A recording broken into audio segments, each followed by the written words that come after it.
WRKS Pickens Jackson. Hey, what do you say we sing a driving song? There's not going to be any singing around here. Just real sports. On the afternoon drive with Jake Wimberly. Oh, this is going to be sweet. And it's all right here, right now on ESPN 105.9 The Zone and online at thezone1059.com.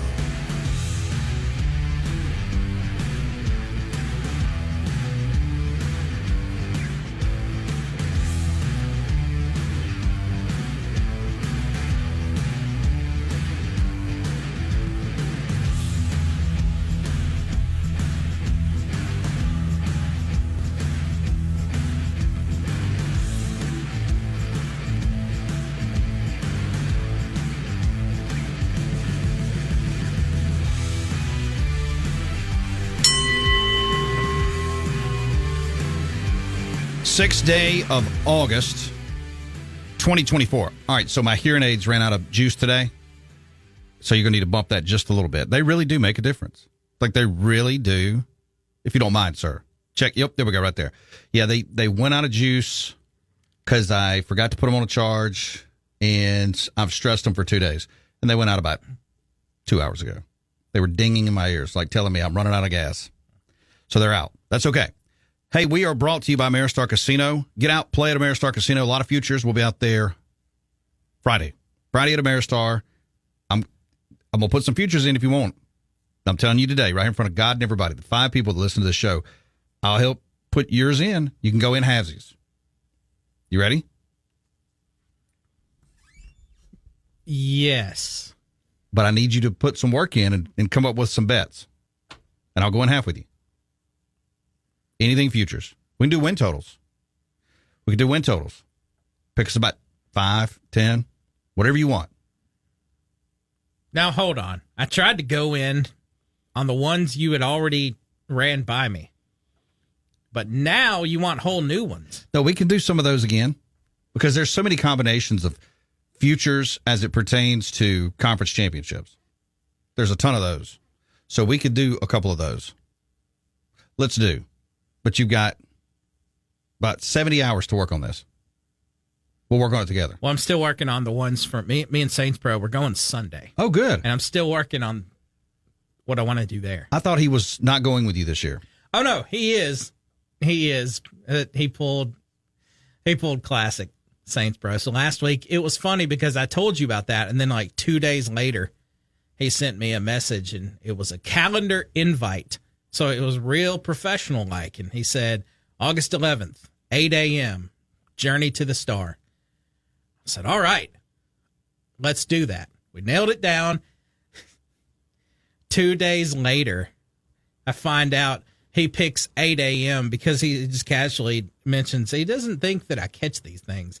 Just casually mentions in a message, yeah, if everything goes accordingly, that way I can make it back to go to brunch with Hannah. Oh, gosh. Yeah, 8 a.m. randomly on a Sunday morning. That's kind of weird. But, hey, you get what you take what you can get, right? Yeah. So get out to Ameristar and play today.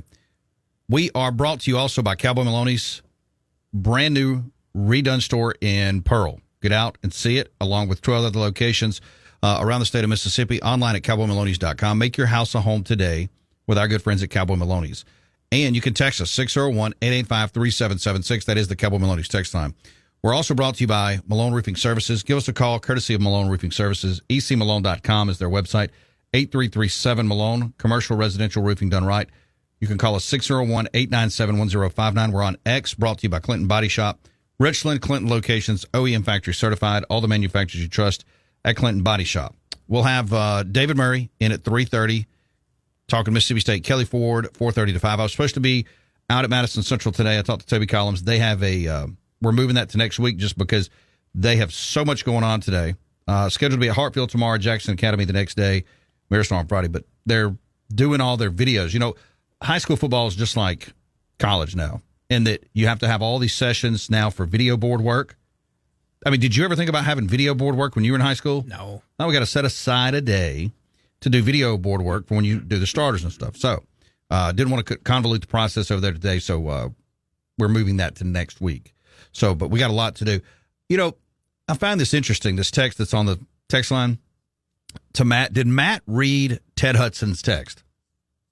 No, because it didn't come till after the show. Oh, okay. So, not picking on Ted at all, but I feel like I want to read this text on this show because a lot of our listeners don't realize this is a mass uniform text line. Everybody accesses it. So just because you think you're texting the morning show, right now, you're actually texting us. Now, even though the morning show likes to dibble in the text line in the afternoon, that's still our text line right now. Matt Wyatt's text line, when he does it, it's everybody's text line. But I like this from Ted, but I have dark news for Ted. Ted says, Matt, now I am not Matt, but I'm going to be right now. My name is Ted Hudson. I'm a longtime listener, forever big-time Mississippi State fan. My parents were too. Have not heard any of the other football shows talking about Mississippi State. Have not heard any of the other football shows talking about how Mississippi State 10 years ago in 2014 was number one in the nation for 5 weeks. Well, now Ted didn't ask us, but I'm just going to respond to this. Why is that relevant today? Is it because we're 10 years removed from that? What do you think Mississippi State, if anything, can do to get back to the point of being number one or even close to number one? I really enjoyed being number one. Liked having a little taste of that. And I know I'm not the only one who wants Mississippi State to get back to number one. And I know you do too. Thanks, Ted Hudson. That's a very passionate text, Ted. It really is. But I don't know. It's been a while for State to get back to number one. It's hard to believe State was number one for 5 weeks, though. 10 years ago. Gosh, time flies. So what does Mississippi State got to do to get back to number one? It's a lot. It's a lot. I mean, heck, right now, Ole Miss is trying to get to number one. Isn't that crazy? Think about that. State was number one. Ole Miss was number three just 10 years ago. 10 years forward, Ole Miss has got the shot to get to number one. And that'd be interesting if they got to number one in the college football playoff poll 10 years later. Let's go to DJ. DJ, happy Tuesday. How are you, brother? Happy Tuesday. I'm glad you declared this. Let's relive 2014. I'm all in. There you go. How did 2014 wind up? Let's think about it. How did it end up at the end? Oh, for Mississippi State? Sour taste. No. How did the season end up? For Ohio State. The Ohio State Buckeyes. Yeah.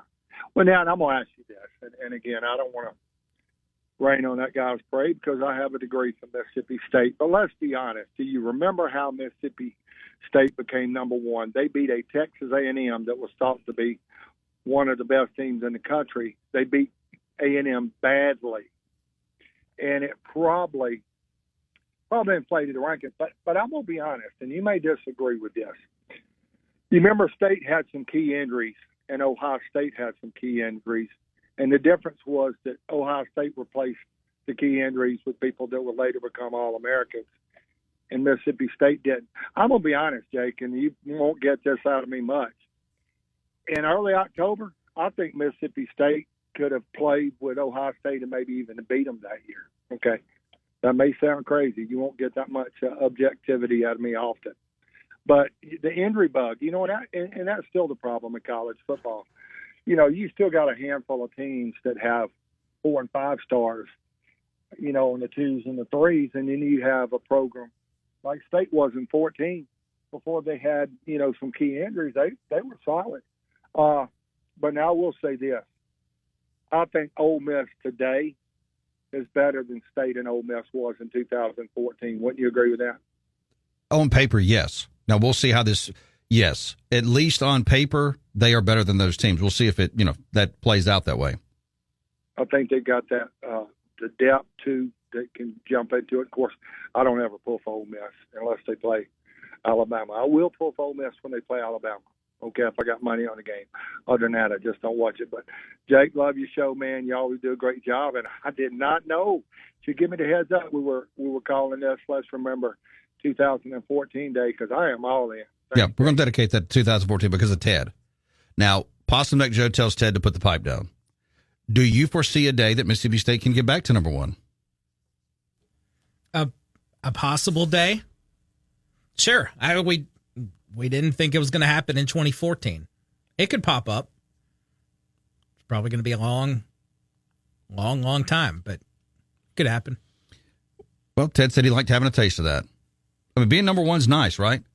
I mean, I can tell you, if you ride with me, you're probably going to be number one. I was number one last year with Michigan. It's just, well, I'm just saying it. Ted's right. It tastes good. That's why I'm with Oregon this year. See, you got the green on today. You're subliminal messaging the Oregon Ducks right now. Did you see what Shedeur Sanders said? He said Colorado's number 2. Forget the polls. Georgia's 1, Colorado's 2. What? That's all he said? Yeah. I think he was asked about the polls. He said Georgia's 1 and we're 2. Put us at 2. You really applied a lot of logic and reason to that one, Shedeur. We are brought to you by our friends at Men's Health of Mississippi.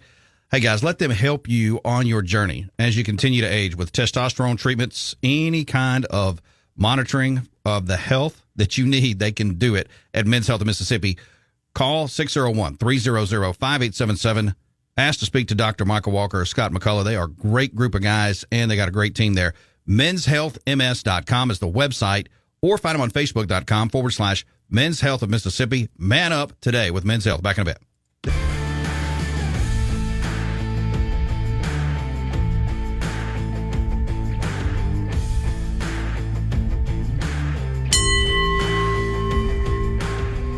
Tuesday edition of the program brought to you by our friends at Capital Orthopedic, online at capitalortho.com. And right now they have introduced the new HURT app. HURT exclamation point. That's HURT exclamation point. Visit capitalortho.com. Top right-hand corner, click the HURT app, get the QR code so you can have medical care at the palm of your hand in your mobile device. Flowood, Madison, Clinton, Brookhaven, Hazelhurst, and Kosciuszko. Move better, live better, be better with Capital Ortho. 601-987-8200. We'll have David Murray talking Mississippi State, little SEC coming up next segment. Kelly Ford coming up at 4:30. All right, let's see. Before I get to some notes here, let's get caught up over here on the text line. You can text us 601-885-3776. Tyler Durden. Jake, my name is Tyler Durden, and no one is talking about how 10 years ago, Bubba Smith led 5 laps at Talladega, came in 43rd, but those 5 laps were awesome. How do we do it again? Ted, let it go. It wasn't real then. So that is a shot at, I didn't mean to drag Ted into the show, but Ted text the text line. So was it real, Mississippi State being number 1? Wasn't it real? Or was it not real? I mean, they were there. Oh, it happened. I mean, for 5 weeks in the middle of the season, so meaningless, but it happened. It was real at the time. Unnamed texter, State became number 1 because Ole Miss beat Bama. That was part of the equation. Now, let's not totally try to take this away from Mississippi State. They beat Auburn handily, who was a good team, really good team that year. They beat an LSU team. They beat a Texas A&M team that was the lackluster. But you can say that every year about Texas A&M. They beat the teams they were supposed to beat to get to number 1. And yes, Ole Miss beat Alabama as well. White Denzel. Shedeur's right. Colorado is number 2. Number 2 from the bottom of the Big 12. And RT. Who is he? I don't even know what he's talking about. Huh? Do what? There's a top one that informs the bottom one. Oh, okay. So thank you. I imagine Ted wore number 1 on his team's jerseys in his pajamas. He probably beat up the clerk at the courthouse office when he found out number 1 was taken and he couldn't get his vanity plate. 601-897-1059. Let's get to some notes here. Rice and Fresno State, if you care, at Home and Home Series. 2026 at Fresno State, 2027 at Rice.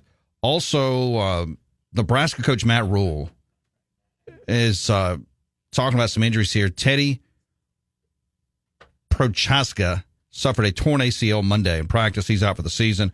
Was a primary contender for the left tackle spot. So Notre Dame and Nebraska have both lost left tackles during the first week of training camp. That is very, very tough. Let's go to Rebel Matt. Matt, welcome in. I mean, you got me going 2-10. What the hell else am I supposed to do? I mean, you've given up already. You're literally going in with Rebel. I know you did Rebel Matt in the spring. Can we just say, can we agree that if the Rebels don't do it this year, they're never doing it? I mean, is this their best shot ever? Well, I mean, they're either going to do it this year or they're not going to. Next year, they're going to be garbage. It depends on what kind of football team they buy. Everybody?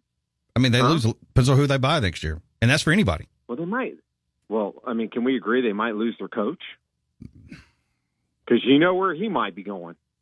I mean, if all if the what do you call your thing, the Jake Wimberly hourglass or whatever the hell you call it? Mm-hmm. If that holds true, I mean, Kiffin might be driving down 95 South.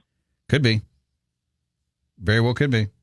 Man, that will be interesting, though, won't it? I'll tell you what, I was looking at the schedule. I mean, for some reason, my TikTok algorithm is just flooded with Ole Miss predictions, all these yahoos. I don't know what. I mean, I don't know why, but a lot of people got them going 12-0.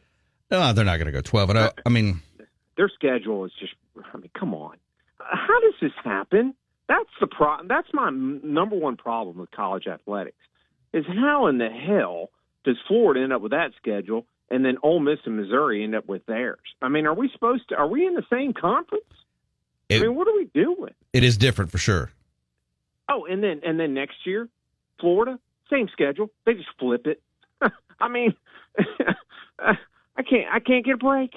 I can't get a break. But anyway, look, if Ole Miss, let me tell you something, Land Shark, Black Bear fans, wherever you are driving around right now in your white SUVs across Madison County, if you don't win it this year, we don't want to hear it. It's over. After this year, it's all over. But look, this is your year, and I'm pulling for you, damn it. Rebel Matt out. See you, Rebel Matt. Is it their year, though? Ohio State thinks it's their year.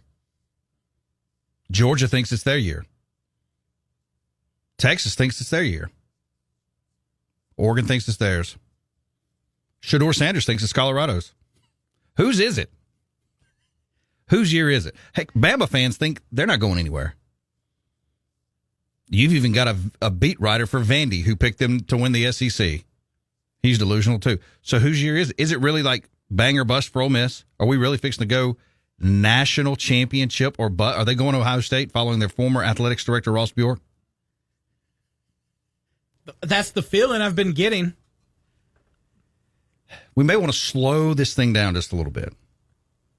Really? Now you want to say that? How many times have I said that? How long have I been saying that this entire offseason? And you have been feeding into it. Are you kidding me? You're telling me things like history doesn't matter and transfer portal and all this stuff. And now all of a sudden, out of nowhere, August 8th, I'm back in April now. 6th. August 6th, now I'm ahead of time. What's happening here? Now you say slow it down? Well, but when I said it 1,017 times already, no, there's no reason to slow this train down. I think double-digit wins are on the table. A playoff berth is on the table. But we can't let this thing get to Ohio State levels of craziness. That they have to, this is it. You got to win it. Let's win a playoff game first. Can we do that? Let's get there. You got to just get there. Remember, nobody's made the 12-team playoff yet. Let's see here. Real quick, let me get one text in. Bama fans think it's their year every year. Yes, they do. They really, really do. Churro, nobody is talking about how slim and sexy I was 10 years ago. Now I just get fat jokes like churro chestnut and high-calorie human. Don't know that last time I got a look from a bog. I feel you there, brother. Let's go to Brian. Brian, welcome in. Hey, Jake, how are you? Good, brother. What's going on? Man, I'm much. Just happy to be driving through Jackson and caught your show, and I actually do miss this somehow. But great show. Thank you, sir. Did I tell you how the Gap FC season ended last year? You did not. Oh man! Somehow we snuck in the playoffs in the 4th seed. Traveled to Albany, Georgia, win. Traveled to Daphne, Alabama, win. Then lose in Montgomery, Alabama, 2-1 on a 90th minute PK. But anyway, there's that. But on to bigger and better things for you. How good do you think my LSU Tigers are going to be this year? I think they got a chance to be pretty good. I mean, I've got them winning 9 to 10 ball games, but that's right there with a whole slew of other teams. If the defense is better, and it's hard to say that be better. It should can't be worse. It can't be worse. You know, it's hard. Literally, it can't be worse. It's hard to think that the offense would be as good, but I think they got a chance to be pretty darn good. So, and I think the schedule sets up well for LSU, and you know, we'll see what happens. I mean, a lot of people aren't putting them in the playoff, but they have a shot to get there. Yeah, so I think we're in there, but that's just me. But the offense is going to be good, and the defense is going to be better. If the defense makes it to number 35 or 40 in the nation, we're going to win. We're going to win 10 games. There's no doubt about it. And I don't think Alabama's going to be very good. Just an opinion. That's probably just a hope, but I don't think they'll be very good. And this Ole Miss thing, I want to see this. I want to see how this pans out, because it's going to be either big time or a big disaster. In my opinion, it's going to be either all that or an absolute train wreck. And I'm here for it. Have a great day. Thanks, Brian. Appreciate it. Don't be a stranger. 601-897-1059. We got to take a timeout. David Murray coming up in just a bit. We're brought to you by Ashley Howie Crowlake Realtors, 769-226-3782, Facebook.com/Ashley Howie Realtor. If you're looking to buy, sell, or relocate. Back in a bit. We got that and a whole lot more around here. It's the Afternoon Drive with Jake Wimberly. What's the score? He's got that, along with the hottest sports stories of the day on ESPN 105.9 The Zone and online at thezone1059.com.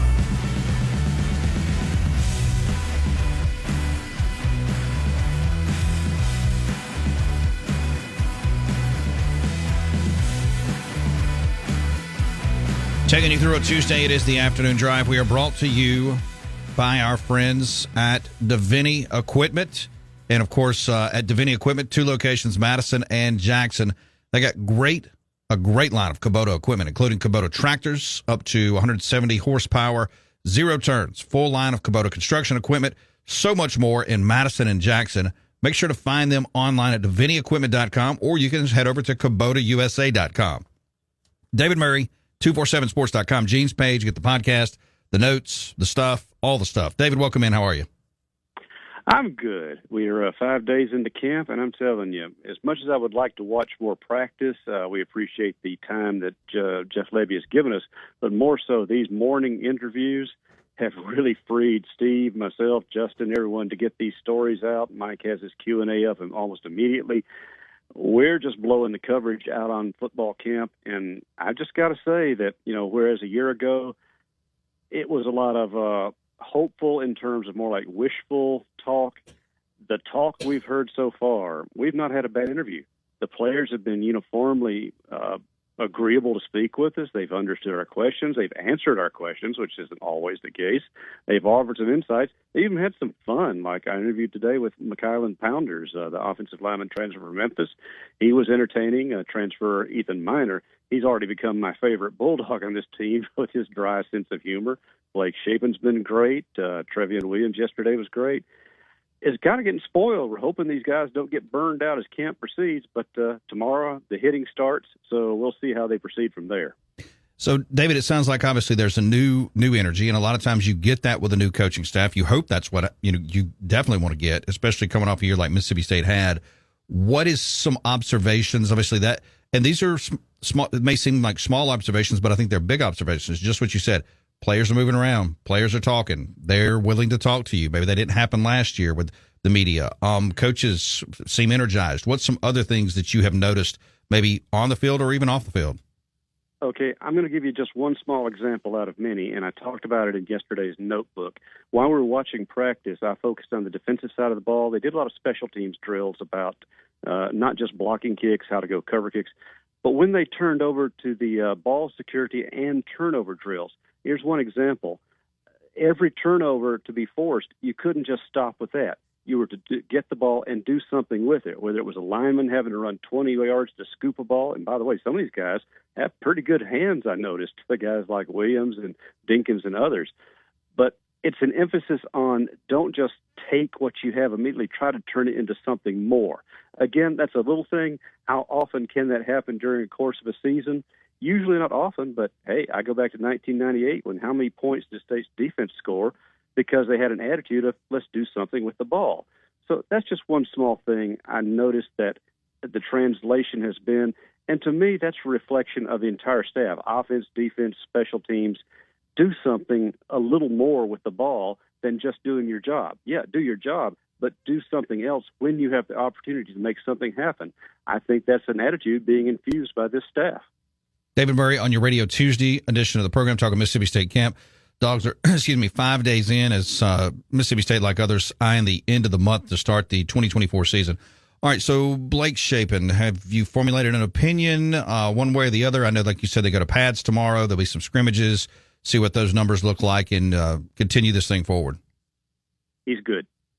I can stop right there. He's good, but I won't stop right there. No. He's just got the presence with the ball, making the calls. Now, I haven't seen any 11 on 11. I'll be honest about that.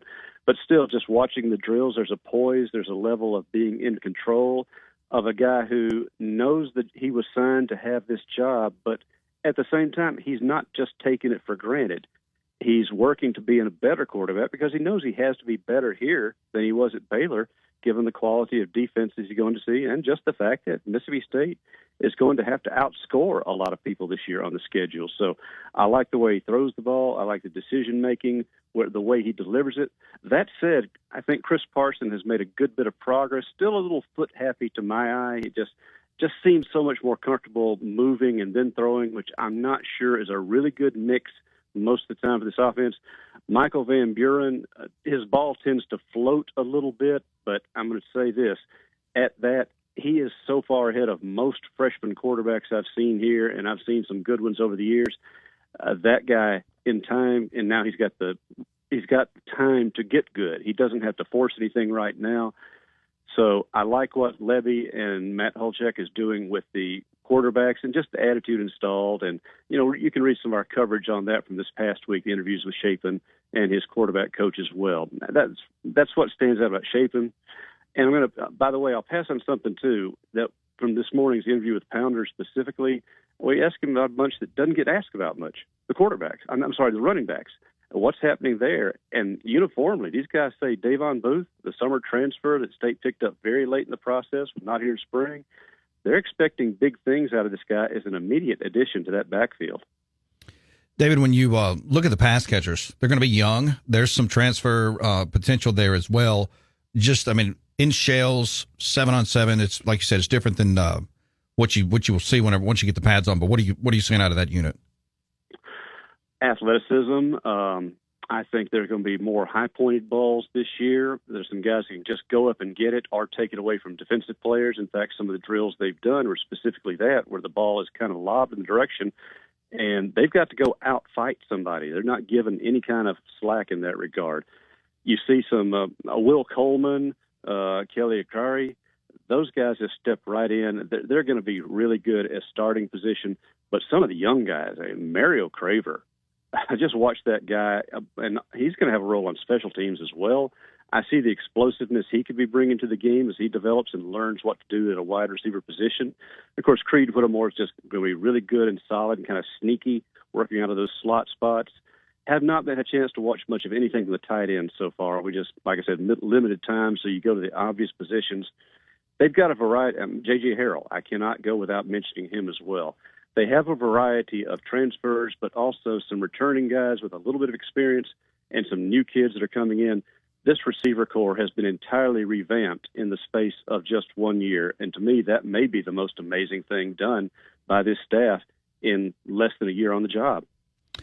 David, final question for you. I think you and Ben were probably talking, or B were talking about this. Brandon Marcello reports for $6 million FIU Stadium will now be called Pitbull Stadium. We've got Ohio State publicly talking about naming rights. The Big 12 is talking about naming rights. How quickly does this come not only to the Southeastern Conference, maybe, but to the state of Mississippi?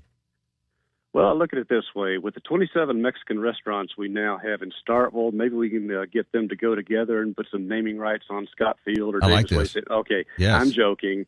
I mean, me personally, I prefer to be Little Dewey's because they're a long time here, or Harvey's, people like that. No, that's a real thing that's going to happen because right now, with the house haircut, patented that phrase, by the way, coming, I was talking to a staff member yesterday in the athletic department, and they are concerned now that when athletic departments start looking at some of the hires they've made recently, some of the travel plans they've made for teams, and now all of a sudden you're going to lop $20 million or more off the budget, money that never shows up from the conference, you're going to either have to make some serious cuts or find new revenue streams, or more likely both.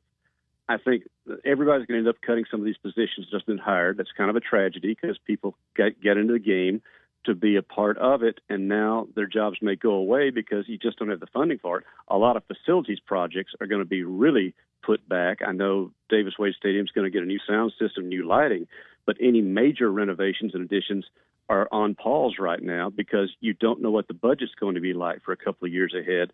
So if they can scramble a few million out of naming rights, you're darn right they're going to do that, no pun intended.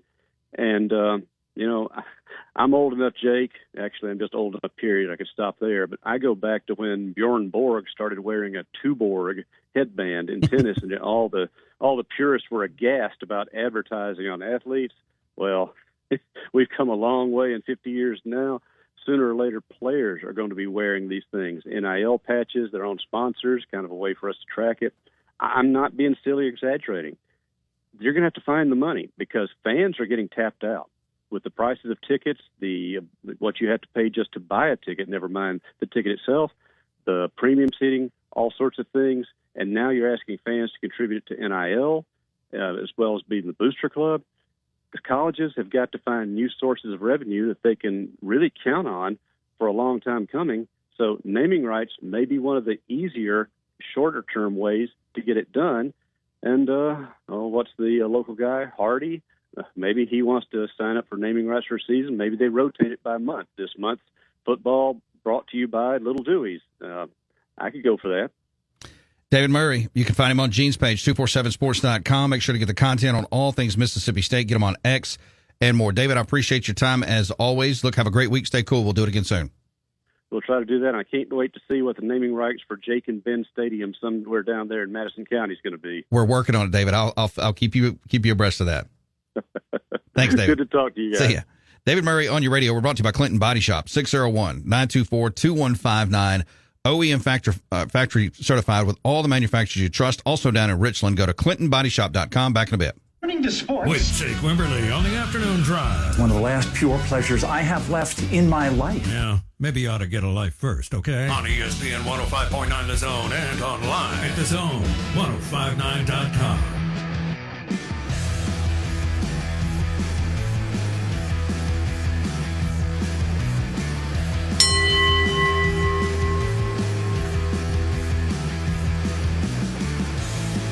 We're brought to you by our friends at Williams, Newman Williams. Car wreck, truck accident, nursing home neglect.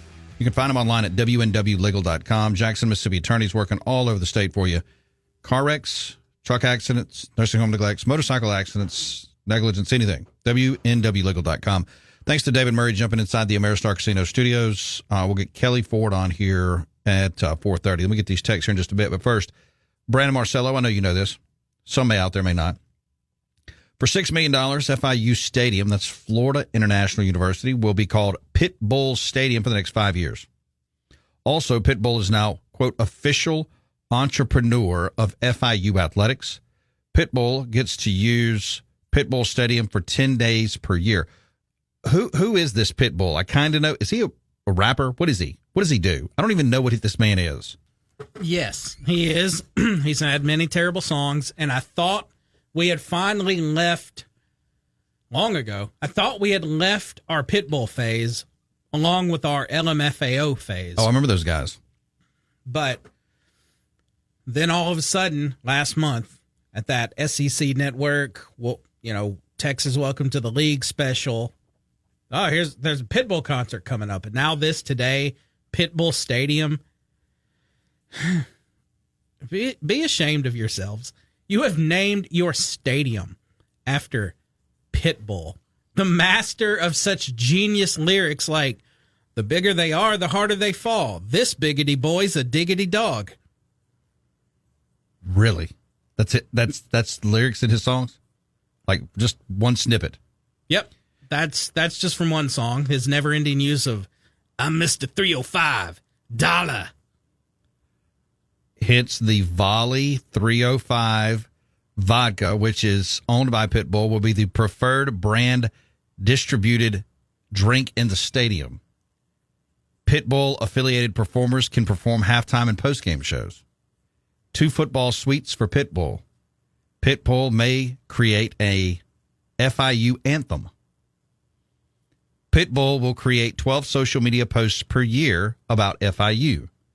And he will appear at one athletics fundraiser event each year. There is a statement here from, that I'm not going to bore you with, from the Board of Trustees. What in the world is FIU doing? Are they that, I guess they're that desperate for $6 million. Resdog wants to know why David Murray sounds like he's listening to nursery rhymes and can't wait to watch Ole Miss lose 3 games. You know, I think David may have been onto something, though. You might as well embrace this. He referenced Mexican restaurants, and I'm not kidding when I say this. If you are Mississippi State or anybody, and you could broker a deal with like this massive Mexican restaurant chain, think about this. If they're going to give you, let's just say $10 million, I would put a sombrero on the west side of the stadium, this massive sombrero, maybe retrofit that portion of the stadium to this massive, wide open Mexican restaurant where you've got just like margaritas flowing through these big veins. I would sell a swimming pool in one of the end zones. Why not just break the whole thing up? You know what we're becoming? The XFL. This is becoming the first XFL. Is it not?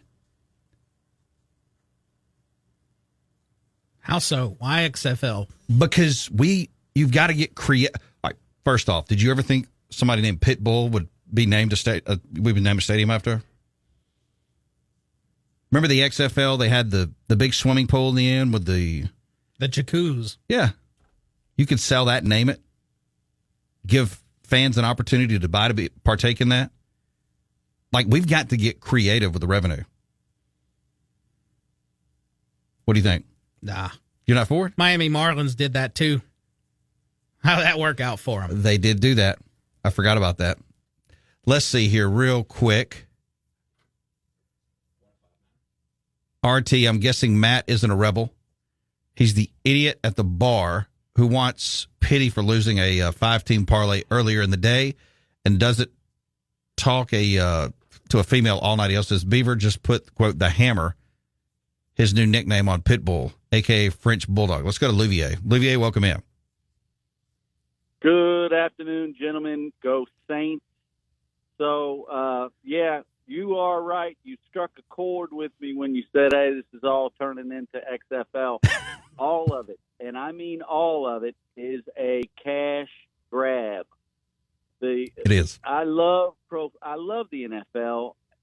I like it more than I like college football. Even when my kids were going to college and I was going to games, even when Sadiq was on the Tigers and we'd go to the games and it was big-time, huge, giant national championship type college football, I like the pro game better because the best people play and it's for money. That said, in the NFL, there's really about 8 teams, maybe 10, that have an actual chance that the suits in Manhattan will allow a chance to win it all. Other than that, the rest is simply entertainment. This is entertainment. You don't have a chance to win. Bulldog fans, and my kids both went to state. Pay your money to be entertained. You're not going to win. You can't. You have no chance. They're not going to let you. It's not that your team's not good. Your team can be good. They're not going to let Starkville win a national championship. It's just not entertainment for the suits. I'm sorry to disclose this to everyone. Maybe your show is now over. It should be called something other than sports because it's really just a movie. Food for thought? Very much. Popcorn. Yeah, you just blew my mind. Well, it's not the first time anybody's ever said it or thought it or whatever. It is entertainment. I pay a lot of money to go down to New Orleans and watch the terrible football or great football. And at the end, yay, we've got a chance to win. Oh, we lost. Happens every time. So what? I I throw my money at it, and other people do too. It's entertainment. It entertains me. Grown men playing tackle football. I love it. Keep doing it. Now it's just for more money. All right, love your show. Olivia. Go Saints, go Tom Cruise, and whoever else, Nicolas Cage, in a football uniform. Love it. Thanks, Olivier. Appreciate it. I got weird. Nicolas Cage, Tom Cruise in a football uniform. That would be a weird movie. We're brought to you by Ameristar Casino. Hour 2 coming up next. The number you have reached. WRKS Pickens Jackson. From college football to the NFL to high school football. 365 days a year. Hear it all on Jackson Sports Authority. Live and local at 105.9 The Zone and online at thezone1059.com. Now let's get back to the afternoon drive with Jake Wimberly.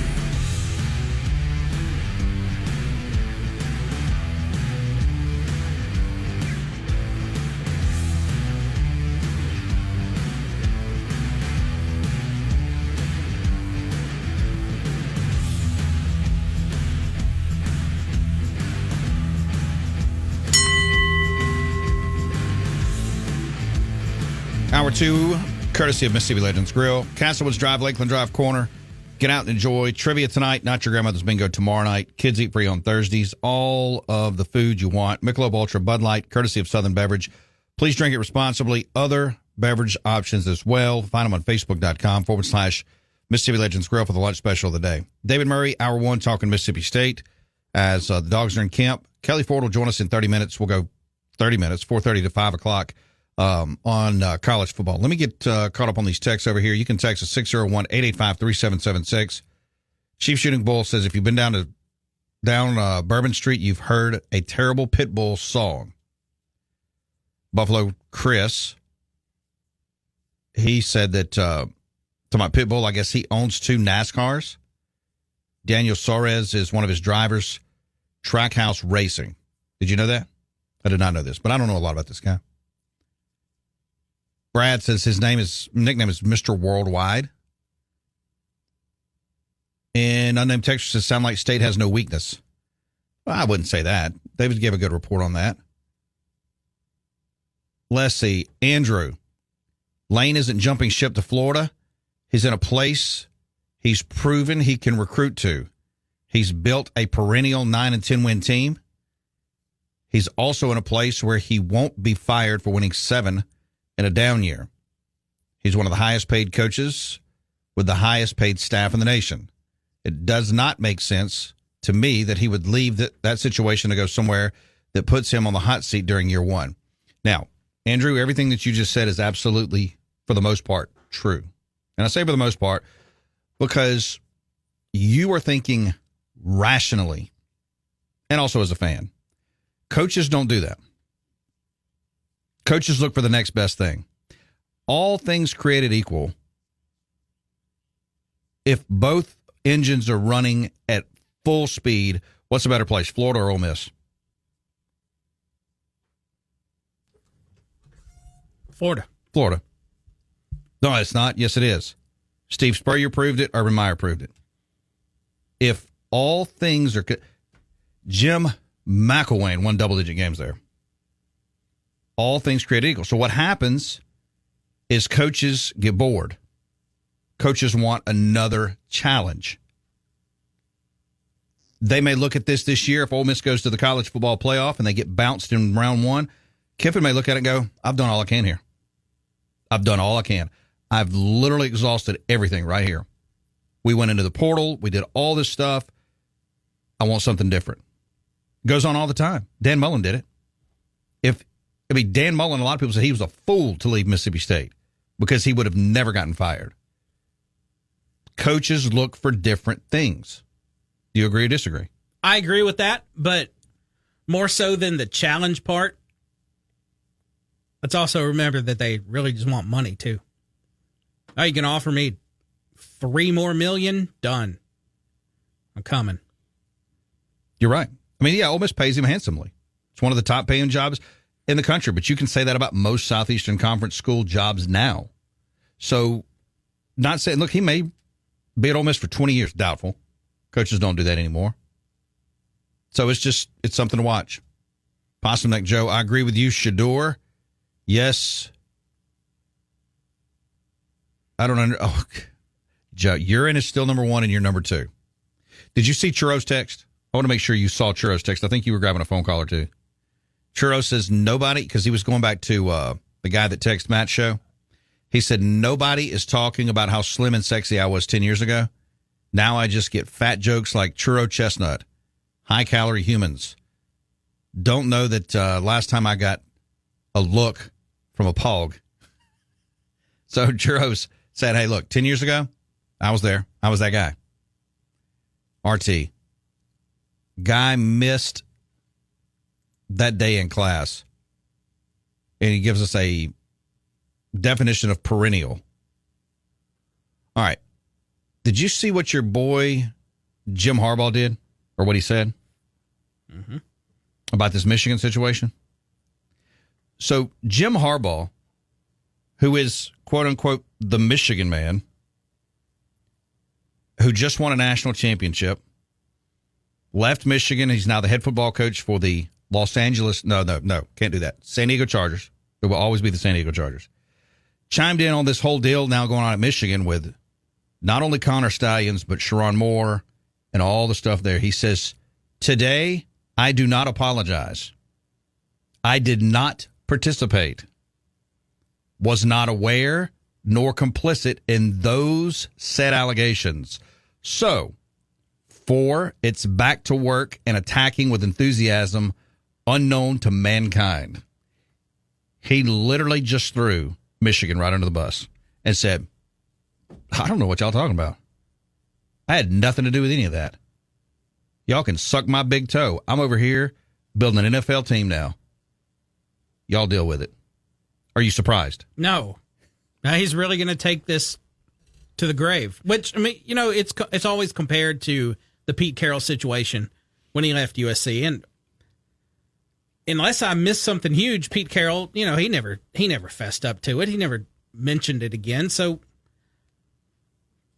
I'm not saying it's this terrible thing that, you know, that you don't mention it, but you are a liar. Dude, you are out there still. Like, to double down today, I am not apologizing, all this stuff. Yeah, you knew. But the part I hated the most, though, that's the second time we've heard him use that stupid new phrase of his. So that tells me he believes that he is about to form a catchphrase with that. When was the other time? I think it was at his press conference when he came to the Chargers, if I remember, when he said attack. He was talking about, I woke up this morning, I was staring at the ceiling, and I was just thinking, you know, today's a great opportunity to attack. What was the exact words? He says, quote, it's time to get back to work. And here's the quote I think you're looking for. Attacking with an enthusiasm unknown to mankind. Yeah. That's the second time earlier this spring he used it. He's trying to make that a thing.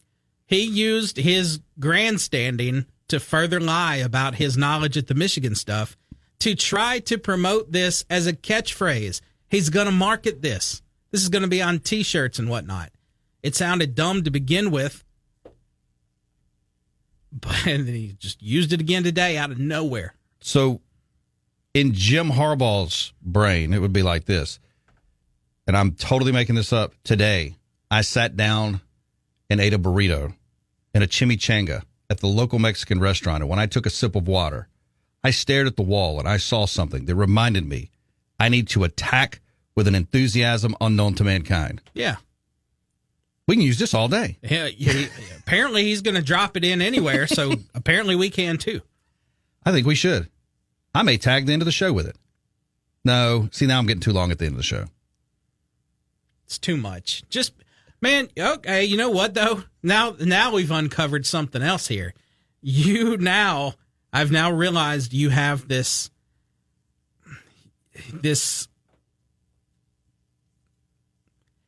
what am I looking for? You love now, though, anything you hear some jackassy athlete or coach say that's super jackassy, now you want to attach it to the end of the show. Jameis Winston, sexual predator, who drops his man of increase, and that very day, you couldn't wait. I'm working it into the show. Now you want to put this nonsense in there? It's just to remind people how big a nonsense it is. So, look, the programming note, moving forward, if anyone starts to wonder why the last 10 seconds of the show coming up every day from now on gets cut off, is because I know you're about to say this and I've turned your mic off. Just in case anyone wonders why there's a gap there. That's what's about to happen. You do have the ability to do that. And say, I can't do anything about it. I have nothing over here to, like, stop you or attack you with an enthusiasm unknown to mankind. See? There he is. Blake, Lane is gone for the first pair of bigger Hooters that comes along. He very well could be. Possum Neck Joe getting Beaver. So Joe is in your corner on this. He is 100% in your corner on this. Real quick, one other note, we got to go to break. LSU offensive tackle Will Campbell on year 3 at LSU with Brian Kelly. This is year 3. It's time for us to do something instead of just winning 10 games. I mean, 10 games is cool for a lot of schools. Not here. 10 games gets people fired, people replaced. So it's time for us to do something a little different and, win a national championship. So whoever this Will Campbell offensive lineman is, he has called for a national champion. He has called his shot in Baton Rouge, and it sounds like he is attacking with an enthusiasm unknown to mankind. Back in a bit. It's time to get Back in the game with Jake Wimberly and the Afternoon Drive. That's entertainment. On the station that specializes in the Mississippi sports you love. Now we're talking. Live and local on ESPN 105.9 The Zone and online at thezone1059.com.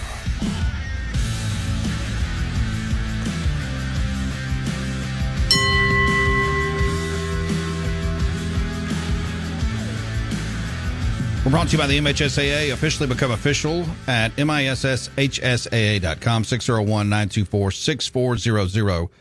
Become an official, put a little money in your pocket, get back to the community with the MHSAA. We'll have Kelly Ford coming on in the next segment. Tomorrow we'll be out at Hartfield Academy. Also, Mike Kershaw, the head football coach at Mississippi College, will join us tomorrow. I think I told you this privately. Man of leisure, Mr. Producer. This has kind of flown right under the radar, but Mississippi College looks like they have decided they want to get in the game of football. Now, they play football. They put a team out there. It's normally, do you ever think about Mississippi College? Mike Kershaw, who was at Rice and has a long history of football coaching in the CFL and some other places, had a visit with him today, and I had a visit with a couple of these new coaches coming off of out of Mississippi College over the last few weeks. Very intrigued by what's going on out in Clinton. A lot of these guys on this staff come from winning programs. Liberty, Troy, Tulane. Mike Kershaw has quietly put together what looks to be a pretty darn good staff. They've gone in, and I shared this on X. They've even changed the uniforms at Mississippi College. No more yellow. All baby blue and dark navy blue. They are in the midst of it sounds like, and we'll visit with Coach Kershaw tomorrow, and we'll get out there in a couple weeks, a culture change at Mississippi College. They've totally flipped this roster. I think they signed 50 new players this year. Like, they're not playing around. This is going to be fun to watch. Because, we don't talk a lot of small college. We know Delta State has always been Delta State. They just kind of live in the postseason. They've won it at a high level. Belhaven, we've obviously talked a lot about what's happened as far as Belhaven and the transformation at Belhaven over the last few years. They're under first-year head coach. We'll visit with him in the coming weeks. Millsaps is, and I don't mean this in trying to be funny, Millsaps is kind of Millsaps. But do we ever talk about Mississippi College? Never. But it sounds like Mike Kershaw, first-year head football coach, is trying to give people something to talk about. So this is going to be interesting. And I've said this before, there's no reason Mississippi College shouldn't win. They're a Division II program.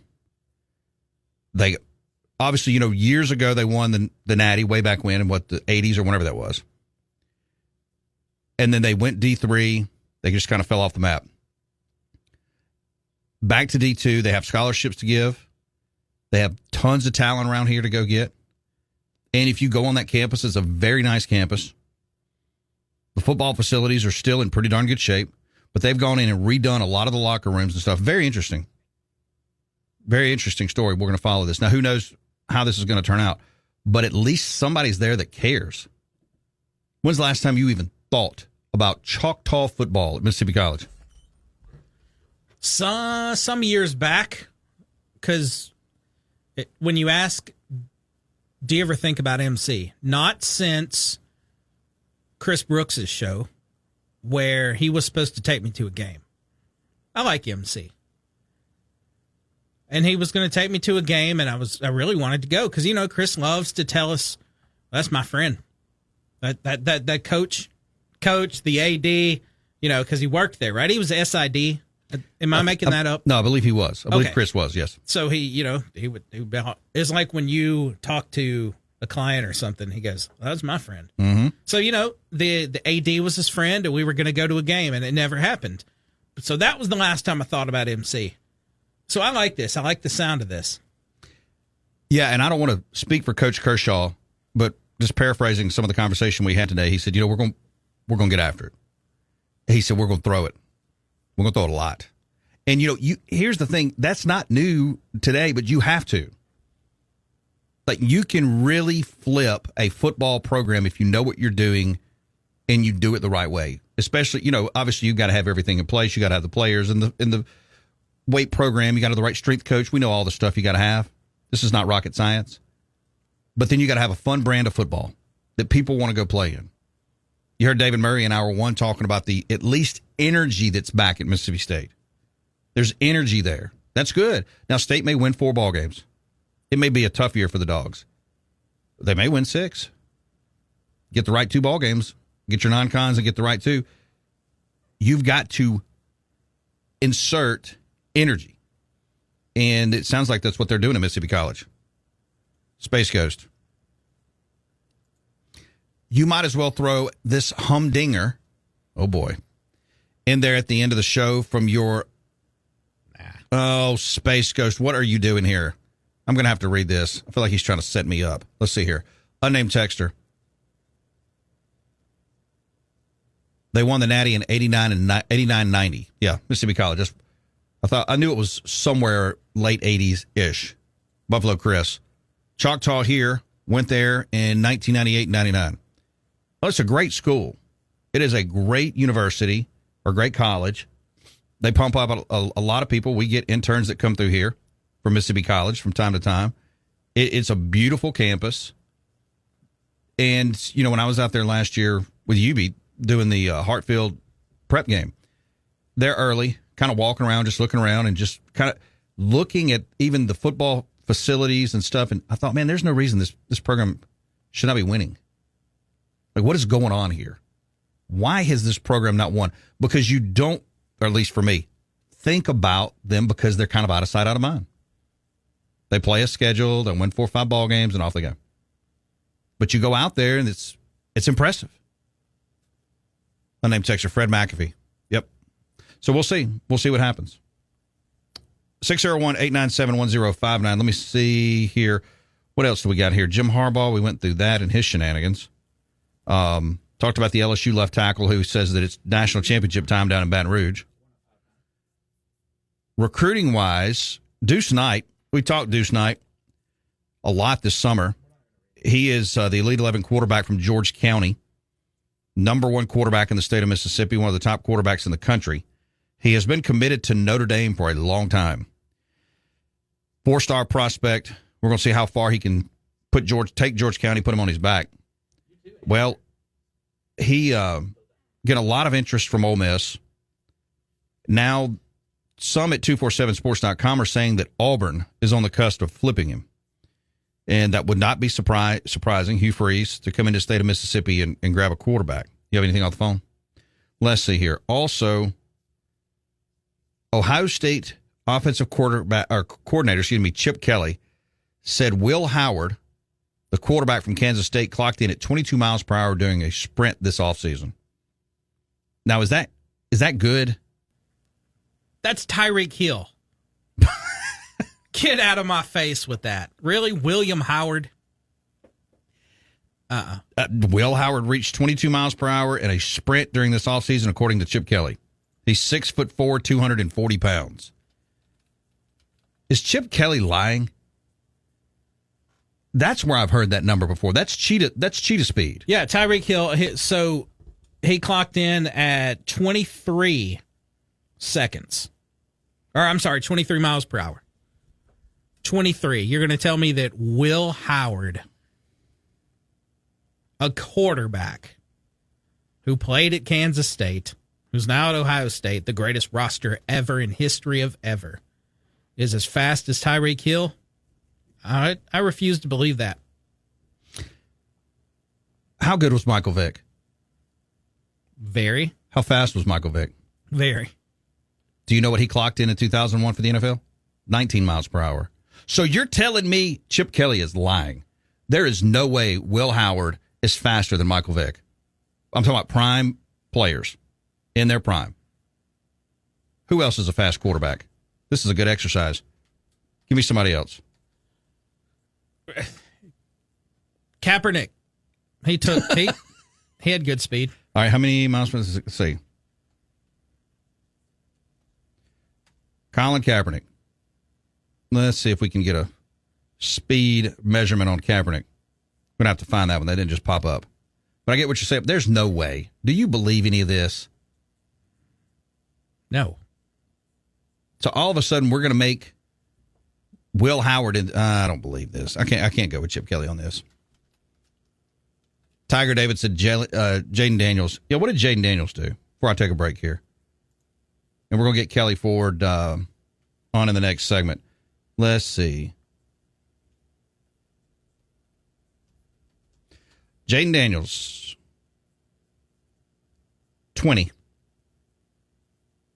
miles per hour for Jaden Daniels. So you're telling me Will Howard is 2 miles per hour? I don't believe this at all. I think Chip Kelly is lying. Straight up, ball-face lie. We're brought to you by Bailey Lumber. Go to BaileyLumber.com. Open Monday through Friday, 7 a.m. to 4 p.m. Special selections vary by store. Limited to stock on hand. See store for complete details. 2150 Mississippi Highway 471. GAF Roofing Specials. Drywall, lumber, supplies, windows, and doors. Go to BaileyLumber.com. Back in a bit. Ladies and gentlemen, the time has come to go Back to the afternoon drive with Jake Wimberly. With the hottest sports stories of the day. For one of those moments, it only happens right here On ESPN 105.9 The Zone and online at thezone1059.com.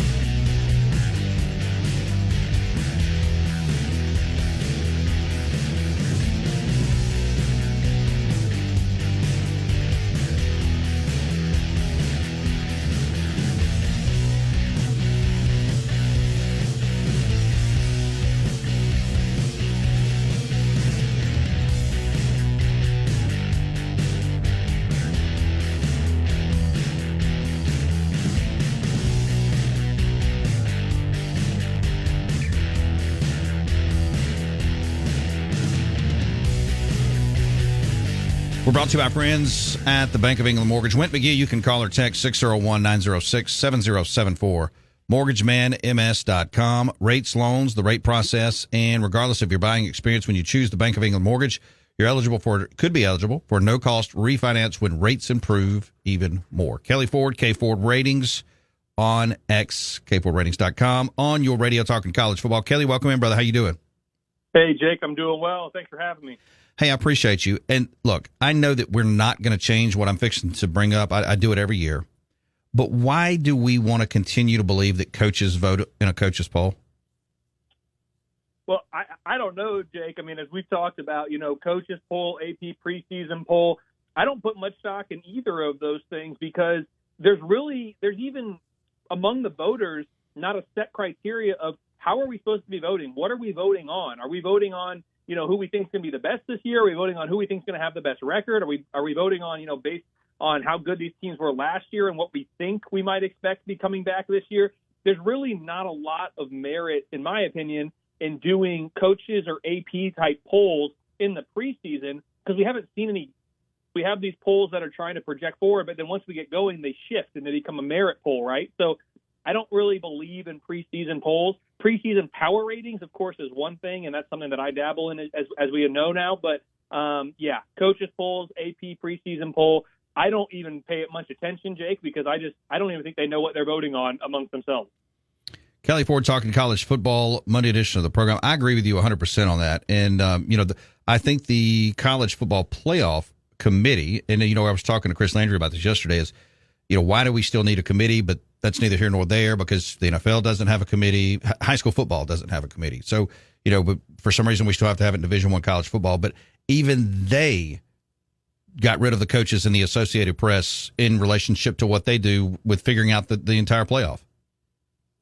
Yeah, without a doubt. Again, it doesn't make a whole lot of sense. If we want to talk about, what a power rating is for teams moving forward, that certainly does make sense. But I'm not a supporter of anything that changes throughout the course of the year what it is you're objectively trying to quantify. And, yeah, as we get in the BCS era, they do away with certain things. Now we have the CFP selection committee that does their ranking at the end. But there's a reason that group doesn't get together until, November or the end of October, because then we have a sufficient amount of games under our belt to really, truly rate teams or judge teams on what have they achieved this year relative to what would be expected given the schedule played. All right, week one, I'm looking at some of your notes here as you look at, team watchability. So you've got USC, looks like teams with highest average watchability scores for all regular season games. Define again for the audience what watchability is the way you frame it up means.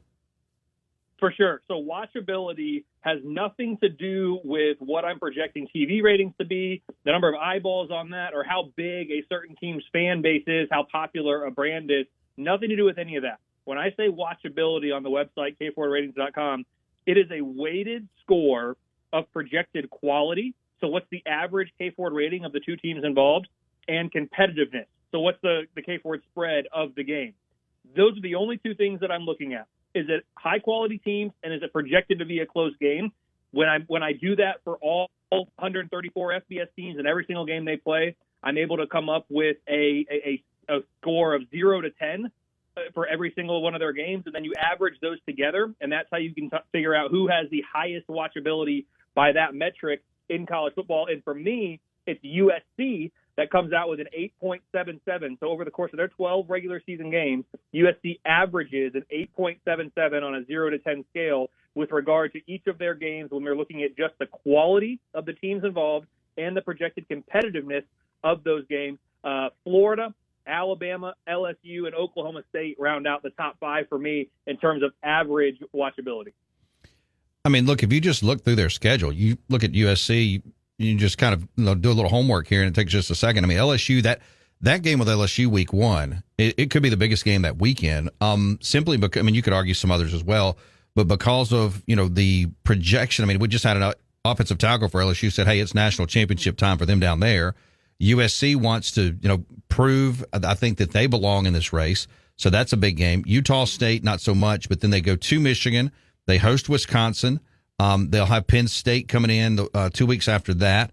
They will play a Rutgers team that should be pretty salty at Washington, which is a natural rivalry of sorts. Nebraska, that still has somewhat of a brand there as well. Of course, at UCLA and Notre Dame. So I could see where that kind of calculates out because most of their ball games are maybe not like taking on Georgia every week or Texas every week, but the potential eyeballs and the brands are there. For sure. Yeah, there's 4 games on USC's schedule against teams power rated in the top 12 of my preseason ratings. There's only 2 games on the schedule against teams power rated outside the top 50. And when you combine that with the fact that I have USC right there at number 20, you could say, okay, the average quality of these games is going to be pretty high with teams, power rated in the top 50 almost exclusively. And then with USC being 20, they're going to be, pretty close to teams above them or below them with regard to projected spread. Of course, you're adjusting for home field advantage and all those things. But that's how USC is going to come out with, on average, an 8.77, even though they don't play, as you said, some of the marquee teams on a week-in, week-out basis. But this is a difficult schedule. It's number 14 most difficult in the entire country by my numbers. And you mentioned that week 1 game against LSU. I've got that with a watchability score of 9.6. Again, it's on a 0 to 10 scale, so a 9.6 for the Trojans right out of the gate. For me, Jake, that's the number 2 game of Week 1 behind Notre Dame at Texas A&M, which I have it as a 9.8 watchability score. I want to come back to Notre Dame because of a piece that was out on them earlier. But first, let me ask you about Alabama. Now, Florida, that makes sense. We know about their schedule. It's lights on them every week. Alabama, is it more about who they play, or is it just more about the Alabama brand? So for Alabama, just like for everybody, it's a combination, right? It's because of how good Alabama's projected to be, number 5 in my power ratings. So really, really good team, even though there's a post-Nick Saban era. But also it's who they're playing. It's the top 10 most difficult schedule in the country. They've got Georgia in conference, Tennessee, Missouri, LSU, Oklahoma, Auburn. All of those teams are top 25 in the power ratings. You throw in a non-conference game against Wisconsin. So when you're looking at watchability, again, for me, it's an average, a weighted average, not equal, a weighted average of the quality of the teams involved. So certainly Alabama's the quality, and then most of their opponents are pretty high quality. And then what's the projected spread? Alabama doesn't grade out quite as well there because they are going to be, a significant favorite, I would say, in many of their games. But you look at the Georgia game, the Tennessee game, the LSU game, the Oklahoma game, all of those games should have a single-digit spread, maybe even a one-possession spread. And so they're going to get almost max credit for each of those games, and that's about a third of their schedule right there. Kelly Ford, make sure to find him at KFord Ratings. Go to KFordRatings.com. We've got to take a time out. We come back more. Coming up from Kelly Ford, we are brought to you by New South Neurospine, Mississippi Spine Center, online, ns2.md. That's ns2.md, Monday through Friday, 8 a.m. to 5 p.m. You can just walk right in or learn more. Get your appointment set on your time at ns2.md. Also, Saturdays, 8 to 1, back in a bit. Good afternoon. Good afternoon. And welcome back to the Afternoon Drive with Jake Wimberly, where he's talking about anything and everything that's Mississippi sports. No, great afternoon. Right here on ESPN 105.9 The Zone and online worldwide on The Zone 1059.com.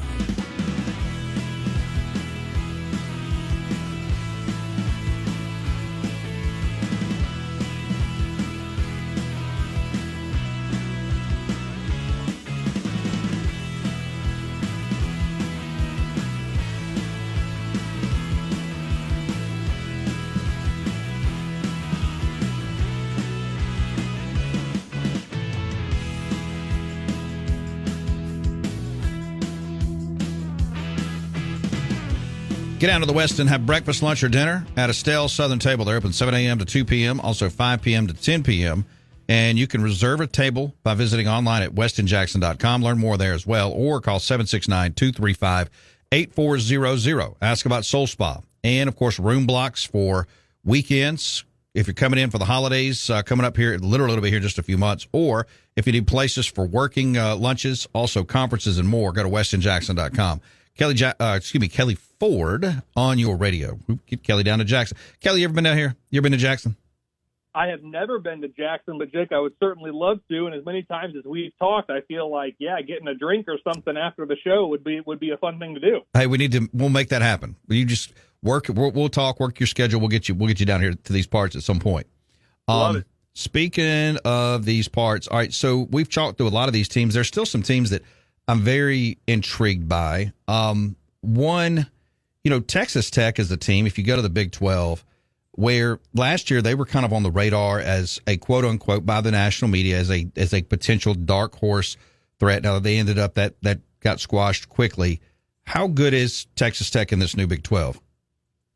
Texas Tech is a good team, Jake, and I think the Big 12 is such an interesting conference because it's so deep. It doesn't really have a lot of elite power-rated teams at the very top, but it's very deep with regard to the number of teams that might have an opportunity, or a path, I should say, to make it to Arlington. So if I look at Texas Tech, this is a team that I expect from a power rating standpoint to be a little bit better than they were a year ago, a year in which, as you mentioned, there was a lot of love in the preseason for the Red Raiders to maybe be a dark horse in the Big 12 conference. I've got them better on the offensive side of the ball this year than last year. The defense right about the same, projecting in the mid-40s. But if you go game by game down Texas Tech's schedule, there's only a couple games in which right now I currently make them an underdog. Week 6 at Arizona, Big 12 newcomer there in Arizona. That's going to be a tricky game. Arizona's a top 25 power-rated team for me. It's on the road, only the second road trip for the Red Raiders in the year. Back-to-back weeks 9 and 10, road trips to TCU and Iowa State. and then in week 13, a road trip to Oklahoma State. So 4 road trips within conference play. That is what I think is going to determine how good or bad of a season Texas Tech has. Can they go, it probably needs to be at least 2-2, maybe even 3-1 or better in those games. And if they do, I certainly expect Texas Tech to be in that Big 12 race come the end of the year because the schedule sets up pretty nicely for them. It's a top 10 easiest schedule in all of Power 4. And if you're looking at the Big 12 only slate, it's number 11 out of 16 schedules in the Big 12 in terms of conference difficulty. They missed Kansas State. They missed Utah, the 2 favorites in the conference to start this year. They missed Kansas. They missed UCF, some of the other contenders. So I do think the schedule lays out pretty nicely for the Red Raiders. It's the road trips that I'm looking at, Arizona, Iowa State, TCU, and Oklahoma State. How many of those games can they win? And if it's, I'll say 3 or more, that's a big if. They'll certainly be in a position to be contending for a spot in Arlington. Group of 5 teams. Liberty obviously got a lot of love last year. They obviously went undefeated and could not hang with Oregon. That thing lasted about a quarter and a half. Then the better team just took over. This year, Liberty's going to have an opportunity to do that again, but then Memphis is getting a lot of love. Boise's getting love. Is there a group of 5 team potentially that could not only get to this playoff, but maybe win a game? That's a really good question, Jake. I think it's going to be tough for a group of 5 teams to win a game in the playoff. And the reason I say that is it's more likely than not that this group of 5 team is going to be the 12 seed. And when you're the 12 seed, that means you're facing the 5 seed on the road in the first round. That 5 seed is very, very likely going to be, the second, maybe third best team out of either the SEC or the Big Ten. Certainly not one of the champions that they'll get the bye, but it may be a team that lost in one of those conference championship games, maybe a team that didn't make it, but is certainly a really highly power-rated team. So I think being in that 12 spot is going to be very, very difficult. But if we're looking at, which ones are the best from a power rating standpoint, I've got Boise State right now as the favorite to land that G5 spot. They're also my highest-rated non-Power 4 team in the country this year. Memphis, for me, is number 2 on that list, followed by a UTSA team, also out of the American. So I think it's a 3-horse race in the American, UTSA, Tulane, and Memphis, all right there, all projecting within very close projected wins within conference play for me. So I think either the winner of the American or Boise State, if they're able to win the Mountain West. And again, that's a big if. They're the best team in that conference. I expect them to be hosting that Mountain West championship game, but certainly Fresno State, Air Force, UNLV, Wyoming are all going to have something to say about that. Jake, I don't know if a team is good enough to win a game. Who knows? It's a one-off, but having to go on the road that time of year, depending on where they are, I think it's a big, big ask for a group of 5 team if they are indeed that number 12 seed. Yeah, you would think you would have to have, and again, we'll see how the committee kind of frames this up, a group of 5 team that was so good that maybe they got a 10 seed or maybe even 11 seed, correct?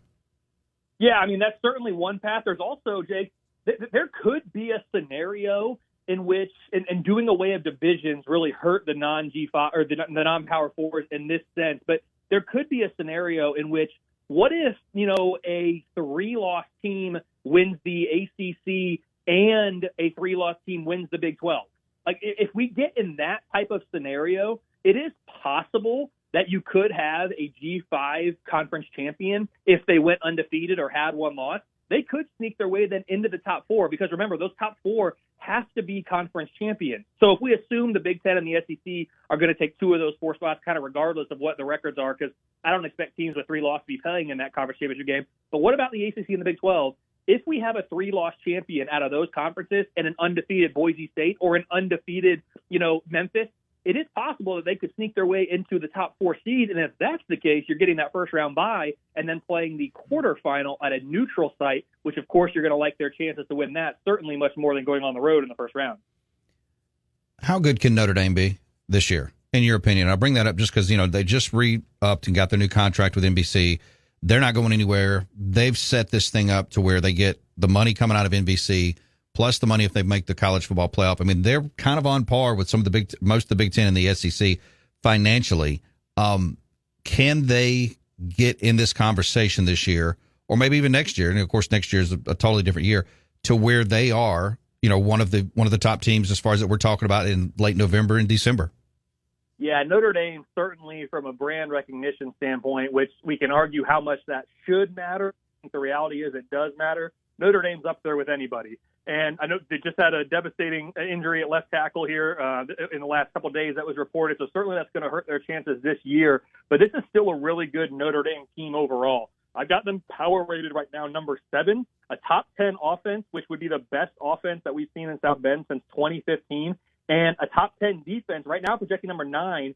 If they do finish at 9 or better, this would be the best Notre Dame defense of the CFP era by my numbers. So Notre Dame has a big opportunity in front of them this year, and the schedule is actually pretty favorable for Notre Dame. In most years, Notre Dame plays one of the most difficult schedules in the country. This year, they do not. It's number 58 out of 68 with regard to my schedule difficulty in Power 4, so it's the 11th easiest Power 4 schedule. The only game this year that my numbers currently assign less than a 65% win expectancy is that week 1 game to start the season on the road at Texas A&M in College Station. I have that one right now as a 50-50 game. So that one's a complete toss-up. But after that, Notre Dame's looking like a favorite in each of their remaining games. Because the schedule is a little softer, my numbers suggest that 11-1 would be the required win total to get into really CFP conversation. But I'm going to say that if Notre Dame finishes 10-2, regardless of the schedule faced, I don't believe the CFP committee would keep a 10-win Notre Dame team out of the playoff in some form or fashion in those seeds 5 through 12. So I think if Notre Dame can get to 10 wins, which my numbers right now give a 76% chance to happen, they're going to find themselves in the playoff this year. And I do expect Notre Dame to be a perennial playoff contender in the 12-team era. I mean, Jake, they made it a handful of times in the 4-team era. There's really no reason to suggest that they won't in the 12-team. Not to mention they also went to that BCS National Championship game in 2012, I think it was. So this is a program that has contended at the highest levels in recent years. They haven't won a national championship since the 80s, I don't believe. But certainly there's someone who I expect to be there year in and year out in a 12-team playoff. Totally agree. Kelly Ford, make sure to give him a follow on X at KFord Ratings. Go to KFordRatings.com. Kelly, I appreciate you as always. Have a great week. We'll do it again next week. Thanks, Jake. You too. Thanks so much. Kelly Ford on your radio, brought to you by BCI. Go to BCIpeople.com or call 601-427-4185. Hour 3 up next. WRKS Pickens Jackson, where it's Time to take a ride. Yes, we're back with Jake Wimberly on the afternoon drive. It's live, it's local, and it's on ESPN 105.9 The Zone and online at thezone1059.com.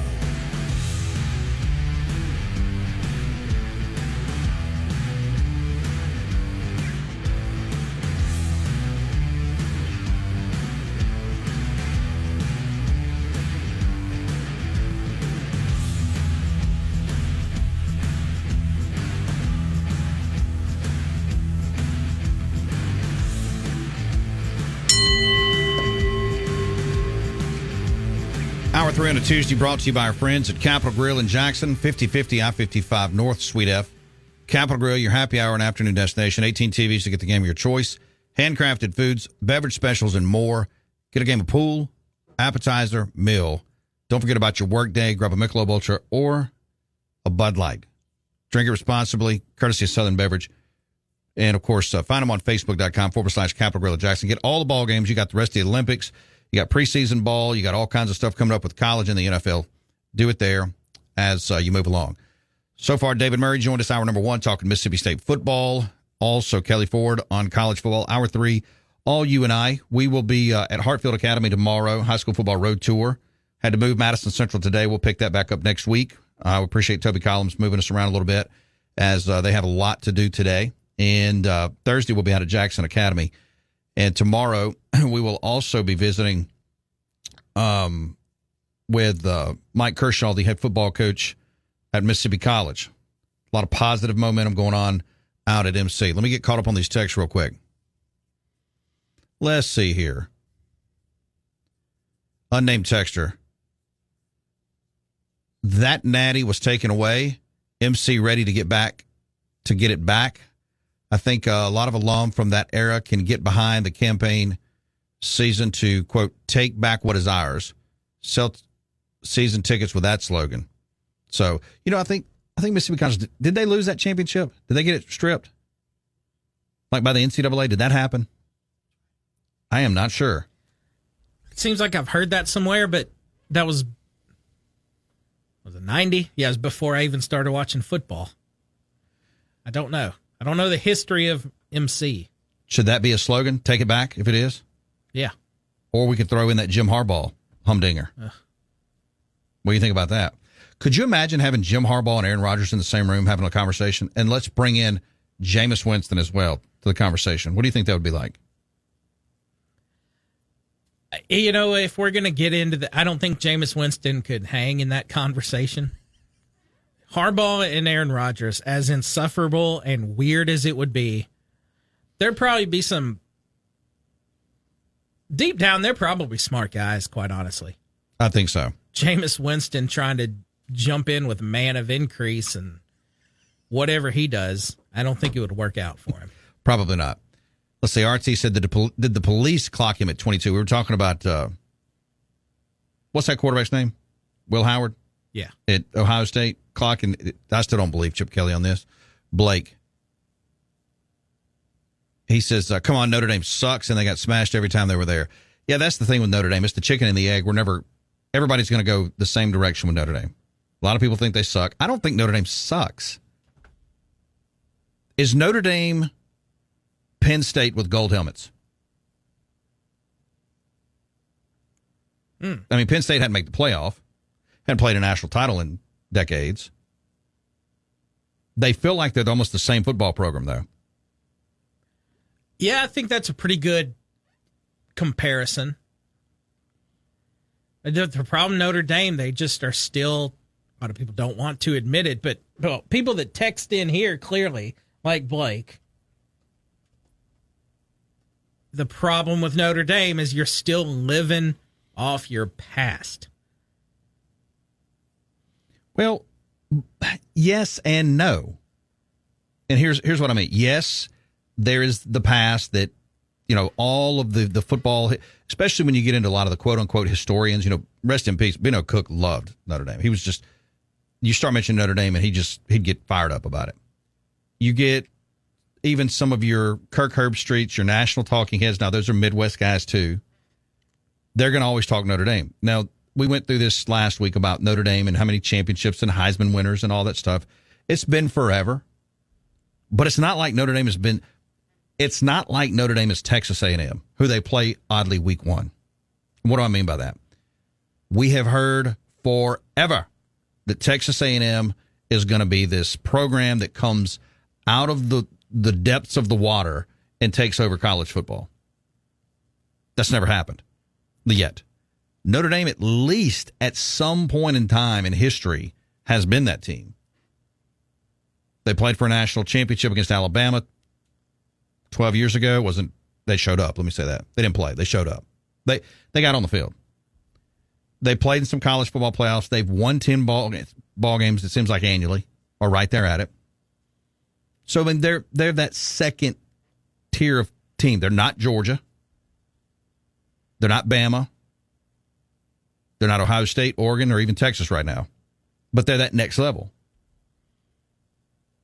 Are they on? Let me ask this. Are they the same as Ole Miss? Ole Miss is going to be more explosive offensively. Notre Dame's probably better defensively.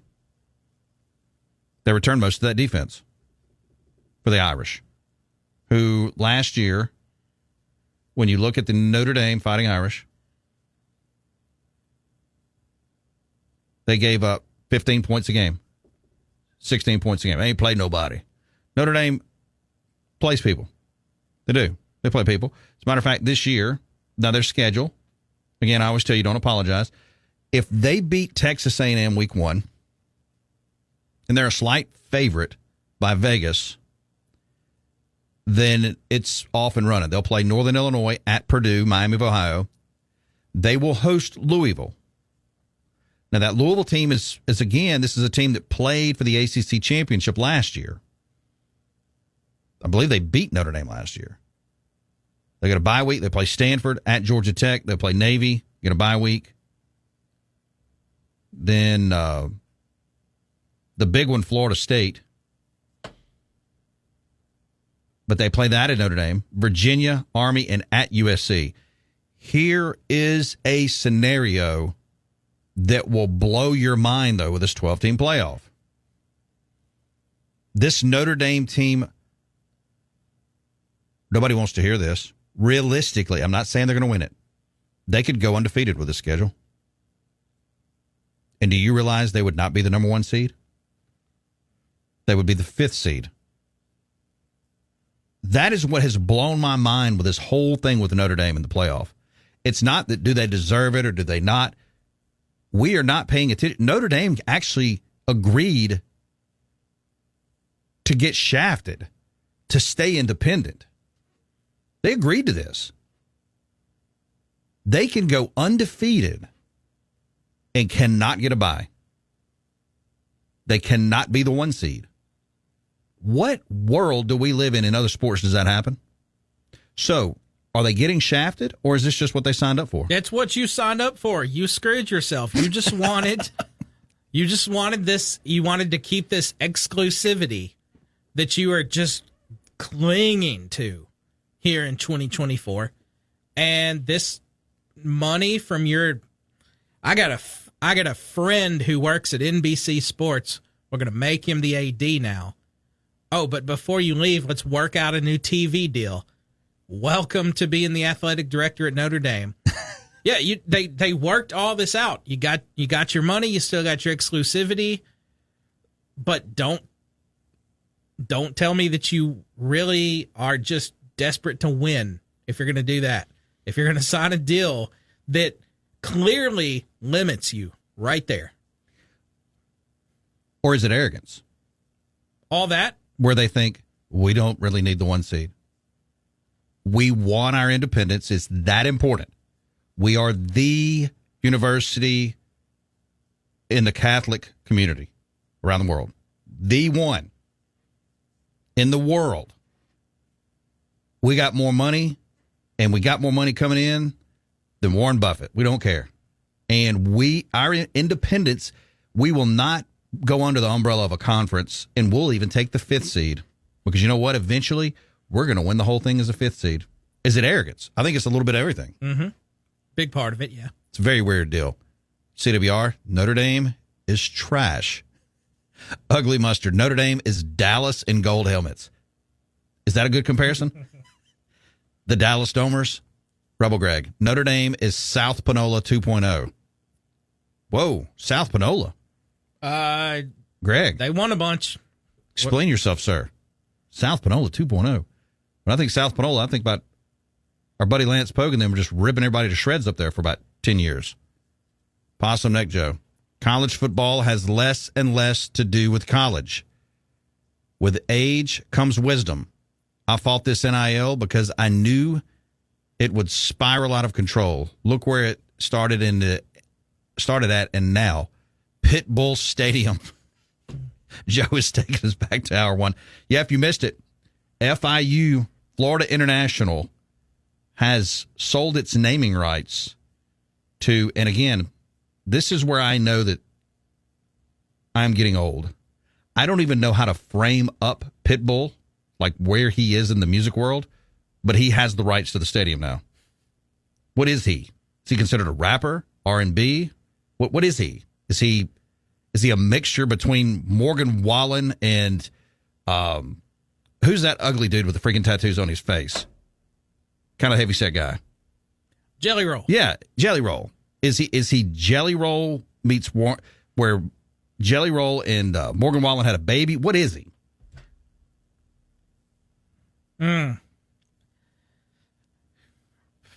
He's a very poppy. He's a rapper, but very pop oriented. I don't know, because that's why I say I thought we had gotten out of our Pitbull phase, because, well, I guess when I stopped listening to Top 40 radio like 6 years ago. So I'm kind of out of it on what Pitbull sound like these days. I'm sure it's still crap though, because he teams. I mean, you had the big hits with people like Kesha and Neo and all that. Yeah. Okay. Yeah. See, I know that doesn't help you. No, I really didn't. That's okay. 601-885-3776. We'll get caught up on your text when we come back. We're brought to you by Sound Communications. Online at soundcomav.com. Collaborate, design, and build. Back in a bit. parent. Okay, we're back. I'm ready. It's more The Afternoon Drive with Jake Wimberly, where he's live and local on Jackson Sports Authority, ESPN 105.9 The Zone, and online at thezone1059.com.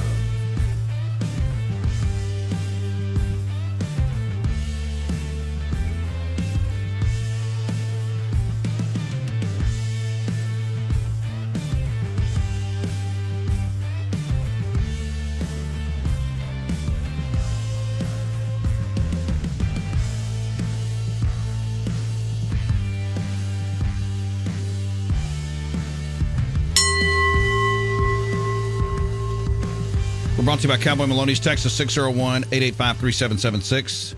Get out to the newly refurbished Pearl location. We'll be out there next Friday on the 16th, visiting with our friends at Cowboy Maloney's. 13 locations around the state, online at cowboymaloneys.com, Texas 601-885-3776. Brought to you by Maristar Casino. We are glad to be here. Tomorrow we'll be at Hartfield Academy. Let's see here from inside NFL camps. Jarrett Stidham has been listed as the Broncos starting quarterback for the first unofficial depth chart. Any thoughts on that? Are you surprised that old Jarrett Stidham is? Yeah, Peyton's playing games. Nix is going to be his starter. I believe that on day one. The Ravens have signed veteran wide receiver Russell Gage. Who is this man? I don't even know who he is. Russell Gage. Man, I remember that name. Seattle? Could be. Remember. Panthers coach Dave Canellis told reporters Bryce Young will not play Thursday night. The Vikings have listed Sam Darnold as the starter on their initial depth chart. Now, why are they doing this? Where is J.J. McCarthy? Why is Sam Darnold the starter? Because he's better than J.J. McCarthy. Are we sure about that? Yes. Do you think Sam Darnold can throw a football down a hotel lobby alley and hit a receiver going in the door? McCarthy did. Sam Darnold was doing that years ago. Rebel Greg said the South Panola comparison, living in the past. I got you. It makes sense. Res Dog. Notre Dame is more relevant than Pitbull. I would say that you're right. And Monkeys Riding Dogs. Is it the skull shaver Brad called Pitbull? What is he talking about? Is there a skull shaver named Pitbull? Yeah, I don't. Now, let's see. I don't think that's actually the loose singer, Pitbull, who's responsible for. Let's drop another gem of a lyric. Picture that with a Kodak. Or better yet, go to Times Square, take a picture of me with a Kodak. This man rhymed the word Kodak with Kodak in a song one time. Well, is it really rhyming if you repeat it? I guess in his world it is, right? Let's see. Are you still paying attention? Is anything good going on in the Olympics? Is that over yet? Everything good is going on in the Olympics, Jake. What's going on today? This morning, what did I watch? I watched table tennis for a little bit. Let's see. This morning, okay, I can't sit here and try to act like this morning was fantastic. I did look at table tennis, but we're getting to the big events now this week. Well, we just got to the track and field. You watched the replay of that 100 meters. Yeah. Because you refused to watch it live. Well, I didn't know what was going on. But don't worry, we're getting into the breaking. I believe that's Friday and Saturday. The breaking is Friday and Saturday? Yeah. Space Ghost. Luke Bryan rhymes up with the word up a lot. What is this? What is this even? I don't even know what this means. What is he talking about? Luke Bryan, Bro Country. Yeah. That makes sense.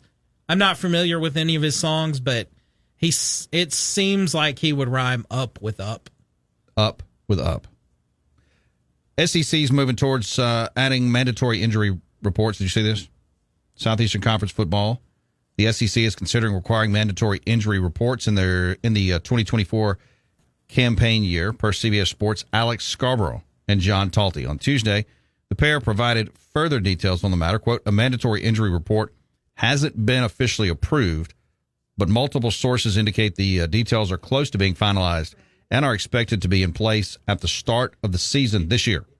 A decision could come as early as next week when large athletic directors are scheduled to meet. Quote, the Big Ten became the first Power 5 conference to institute a game day availability report during the 2023 season, a move designed to protect the integrity of the game with respect to gambling. The league's weekly report had two categories for injured players. You have questionable and you have out. Some SEC schools like LSU and Florida released weekly injury reports last season, but the majority opted against the practice. Let's go to Gator Matt. Matt, how are you? I mean, you disrespected me one time this week, and now you're going to disrespect us all. What is your problem with the Olympics, Jake Wimberly? What do you mean? I mean, you don't. I mean, you scoff at it.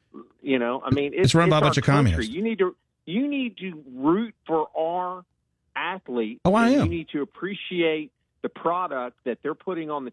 I'll tell you what, Jake. Just ride around in that Jeep with your hot sticker and listen to Greta Van Fleet all day. Bye. See you, Matt. He's not happy with me. I don't even know who he speaks of. Who is Greta Van Fleet? Vliet. Who is that? What does she sing? The band. Oh. Are you glad that we're going to have an injury report in college football in the SEC?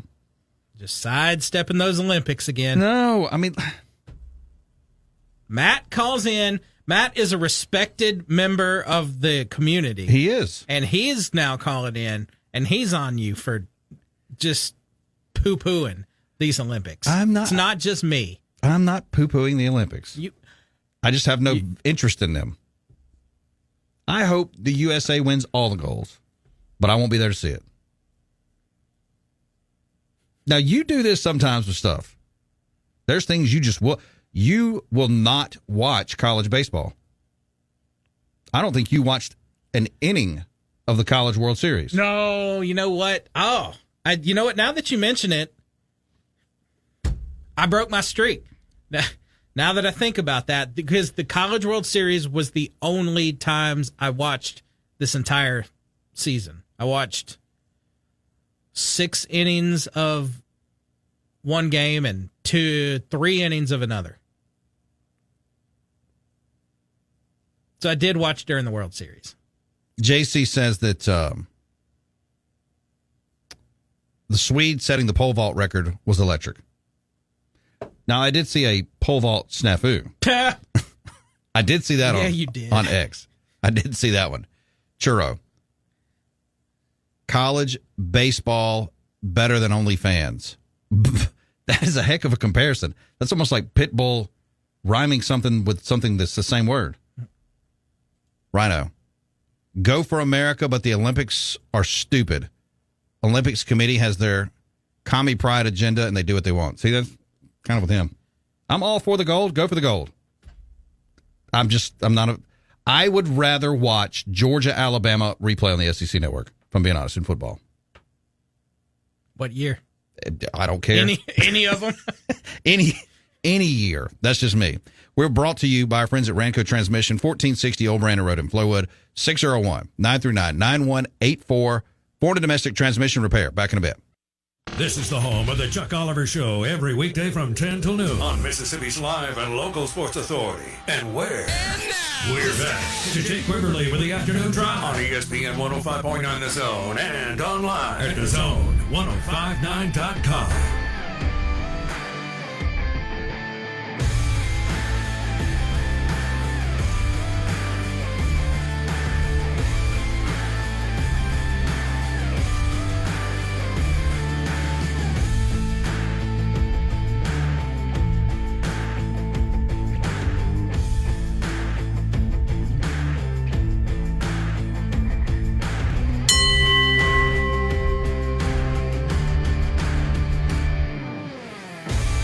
Brought to you by Subway, 2 locations on the reservoir. 317 Village Square near Shaggy's, 626 Grants Ferry Road, locally owned and operated.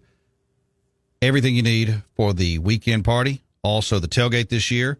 If you want to go in for lunch or just a snack or dinner, platters of sandwiches and cookies, take the kids, swing by, enjoy. Eat fresh, eat local, make it what you want. It's Subway. All right, let's see here. JC, he said that Sandy was the only time I've ever seen a hammer throw in the pole vault event. And the snafu you referred to was the only time I've ever seen a hammer throw in the pole vault event. Possum Neck Joe. We should come up with a list of entertainers to sponsor SEC stadiums. That could be funny. Jake didn't want all stadiums sponsored by Crab Legs Winston. So who would sponsor? He said entertainers. So that could span the spectrum, right? That could be musicians. That could be movie stars or whatever. Who would you put on Ole Miss? Who's going to sponsor Ole Miss?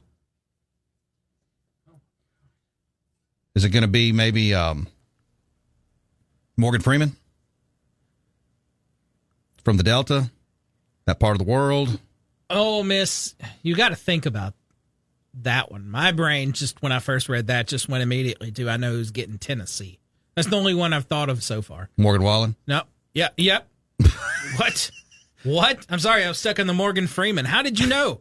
You said Tennessee? Going there. I mean, if he's got a bar and grill that's going to fail in Nashville, sure, well, that's what other people said. It's not going to work. I have no idea. Yeah. Then maybe it's Morgan Wallen Stadium. Oh, no. Brace yourself. Any Tennessee fans. Wallen Neyland. You're going to keep Neyland on it. But no. You're putting Wallen with it. Enjoy it. Wallen Neyland Stadium. That's good.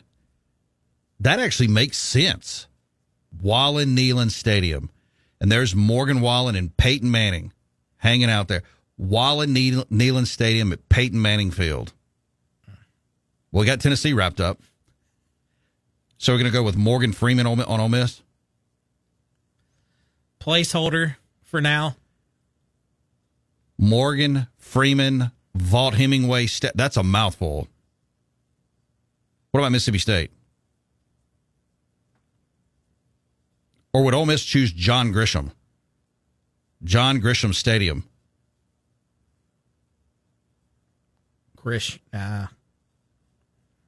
I guess you got to do something for your writers that come from there. So what about Mississippi State? Who you putting on their stadium? And you got to think Alabama. It's got to be somebody from NASCAR, doesn't it? No. Earnhardt Jr. Stadium. Give Saban the stadium. He's already got enough. He's got the field. He owns the place. He's not giving anything up, is he? And I guess he would be a celebrity, for sure. Kenny Chesney. Is he going to pick up LSU or is he going to pick up Florida? Oh, he's one of these fakos who straddled a huge fence just because he wanted to be one of these fake entertainers, because he's always been, he always claimed he was a huge Tennessee fan, Tennessee guy. But I remember back when Tim Tebow was playing at Florida, Chesney did a concert there, and he brought Tebow out on the stage. I think Tebow was out on the stage, but I do remember Chesney was doing the Gator Chomp. And, okay, if you're a big, massive Tennessee fan, the way he claimed, you don't do the Gator Chomp. Like, you can't find it in your heart to do that. So, I never thought he was the big fan he claimed to be. JC. Jake Beeve ranked these from least useless to the most useless. Least useless to the most useless. The Olympics, Jeep Ducks, the new spillway stoplight, and Fauci. So they've got the new spillway stoplights blinking. Did you see that? Yeah. They're getting your eyes. Oh, no, they're there. They're working now. Oh, they're working. This morning, it's the first time I saw it. Okay. So it was green. If I said least useless to most useless, all right, I'm going to put Fauci at the most useless part. Then I'm probably going to go the Olympics, and then Jeep Ducks, and then spillway stoplight. I think that's the least useless. What do you got? The Ducks are number one, flat out most useless thing we've seen in a long time. What do you mean the kids love them? Jeep Ducks are stupid. Let's see. Fauci, spillway light, and the Olympics are certainly the least useless.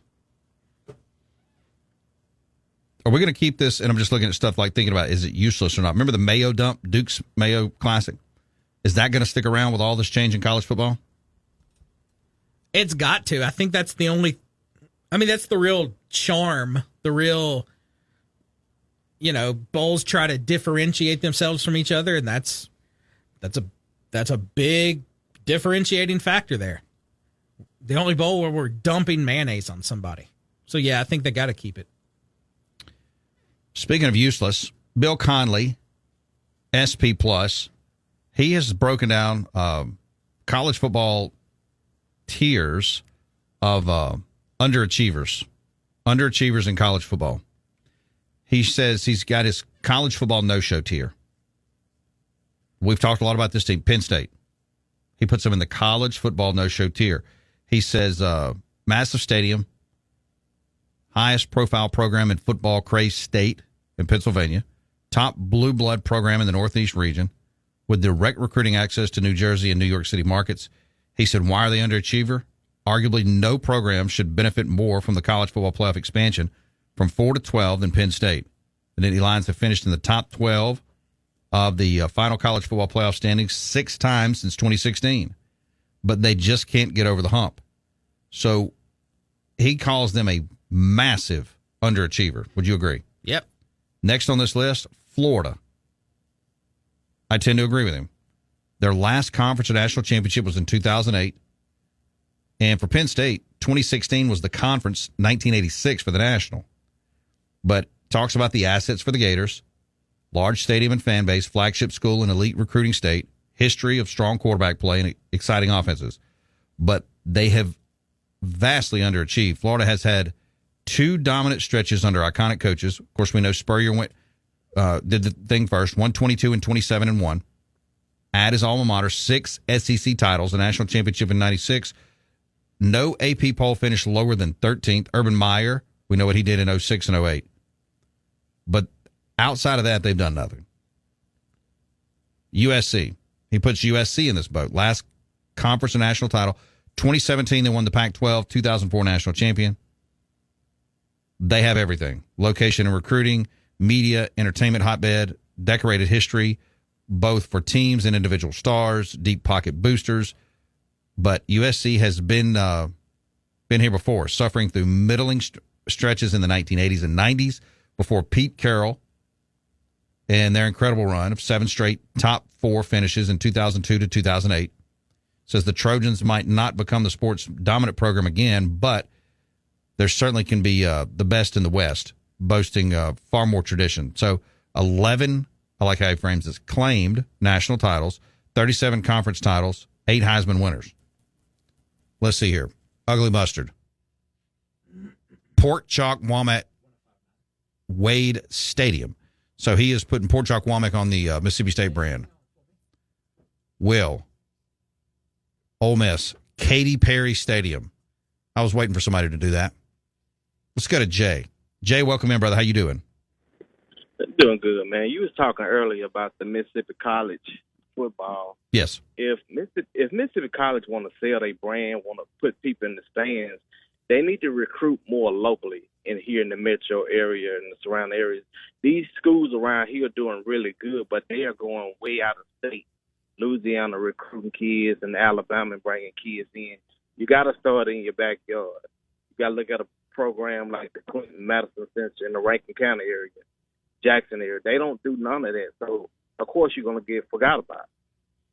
No, I think you're actually right, 100%. And look, we'll have Mike Kershaw, the head football coach at Mississippi College, on. He and I spoke today, and thank you, Jay. He mentioned that.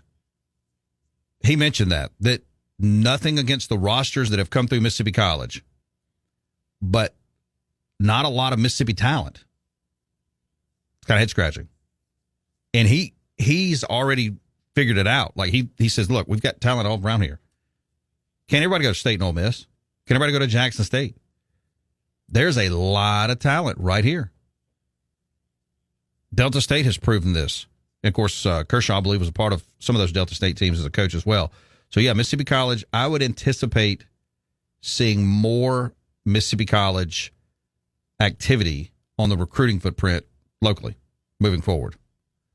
601-885-3776. We are brought to you. That's how you can text us. Brought to you by Mac Ike and Madison Gluckstadt. Go to MacIkeMadison.com. Hey, they've got a great line of Chrysler, Dodge, Jeep, Ram, and Chevrolets. that you can get your hands on new and pre-owned inventory on site and online. Go to MacHikeMadison.com. Back in a bit. We got that and a whole lot more around here. It's the Afternoon Drive with Jake Wimberly. What's the score? He's got that, along with the hottest sports stories of the day on ESPN 105.9 The Zone and online at thezone1059.com.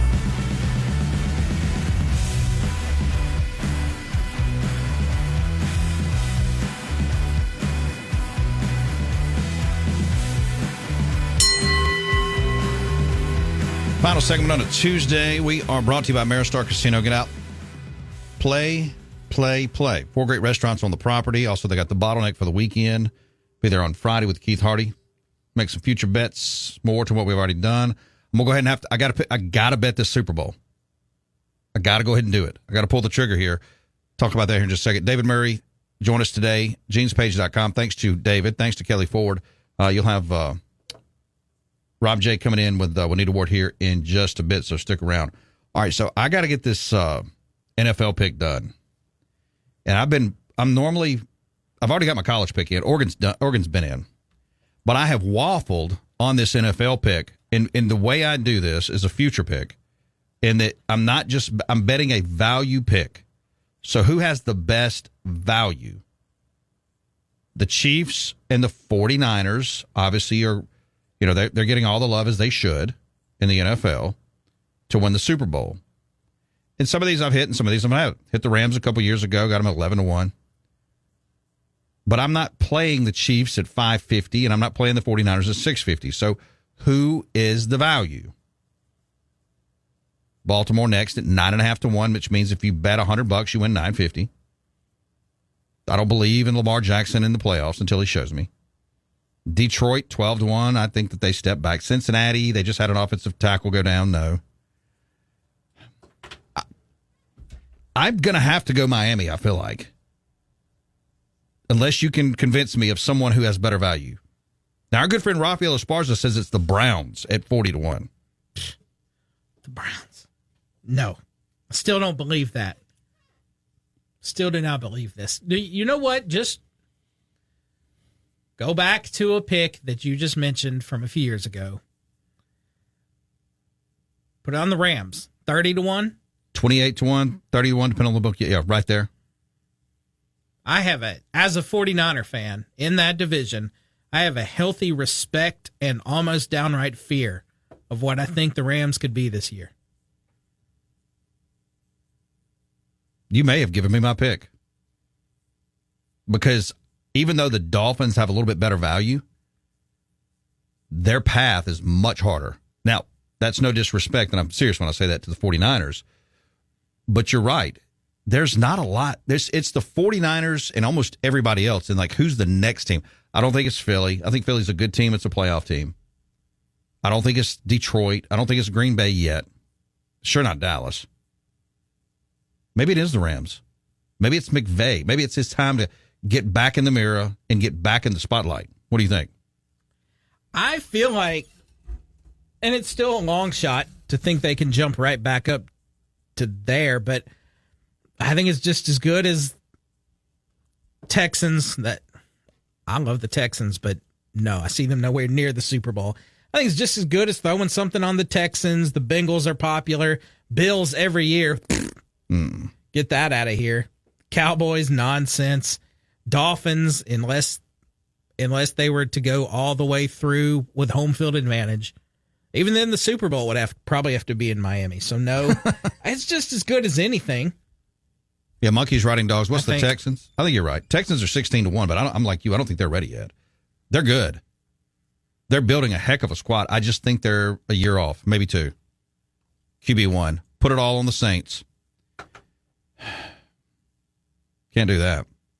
Blair from Brandon spells out Jets, Jets. That's what I picked last year, and that got me 4 plays. Was I a year too early, though? Nope. 20-1, you can get the Jets. Can Aaron Rodgers manifest this thing into a championship? He cannot. Let's see. Possum Neck Joe. Last one, I promise. You mentioned Dale Earnhardt. These stadiums may end up like those cars. Stickers all over them. Very well could. JC says that Mississippi State refuses to cede John Grisham to Ole Miss. I have heard that my whole life. He just went to law school at Ole Miss, but went to undergraduate at State. But we'd rather have Jerry Clower's name on the stadium anyway, or Machine Gun Kelly. What? The rapper or the quarterback? You do have two, right? Yeah, and somebody mentioned Katy Perry Stadium at Ole Miss. What do you think about that? Katy Perry. No, we have just ended the way we began by going back 10 years.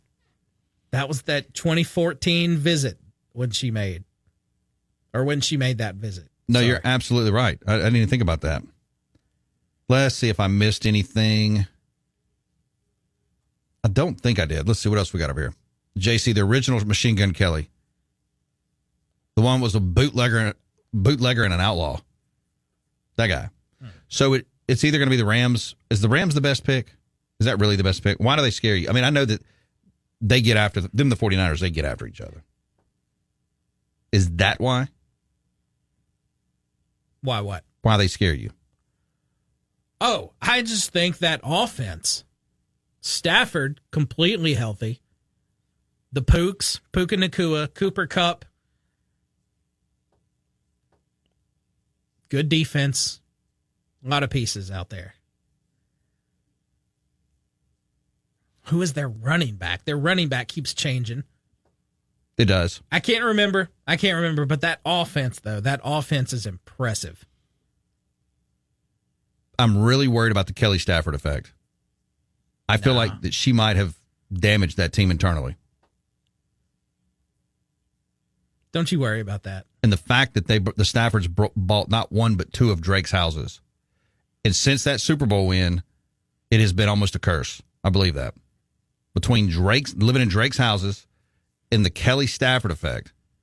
I mean, she's liable to cut a podcast next week and talk about the next guy she cheated on Matthew with, allegedly. Oh, she is probably tempting fate, too, because now she's featured heavily. Her and Matt are endorsing an online service where you can draw up and sign a will. She's in the kitchen so lovingly talking to Matthew, and she says it's really important to know what's going to happen. What's going to happen when you die? Are you serious? He better watch her. I'm telling you, she's liable to smoke him. It could happen. That's just got sinister. It really did. Why is she, of all the businesses, doing that? I'm telling you, man. Ugly Mustard. Don't sleep on the Texans. The talent is unreal. Dark horse. I like the Texans. And look, they may do it. They may cut. Look, they're 16-1. That's not that far off. They're right there with the Eagles and the Packers, right behind the Bengals and the Bills. JC Beeve, what's better? Jeep, Ducks, or Truck Nuts? Oh, give me the Ducks. It's the Ducks. Yeah, those truck, not going to. Truck kebabs. Truck kebabs. There we go. Now that's just dumb. I mean, the Ducks are dumb, but look, they're fun, colorful ducks. It's fun until you realize that it's just this trend that everyone jumped on.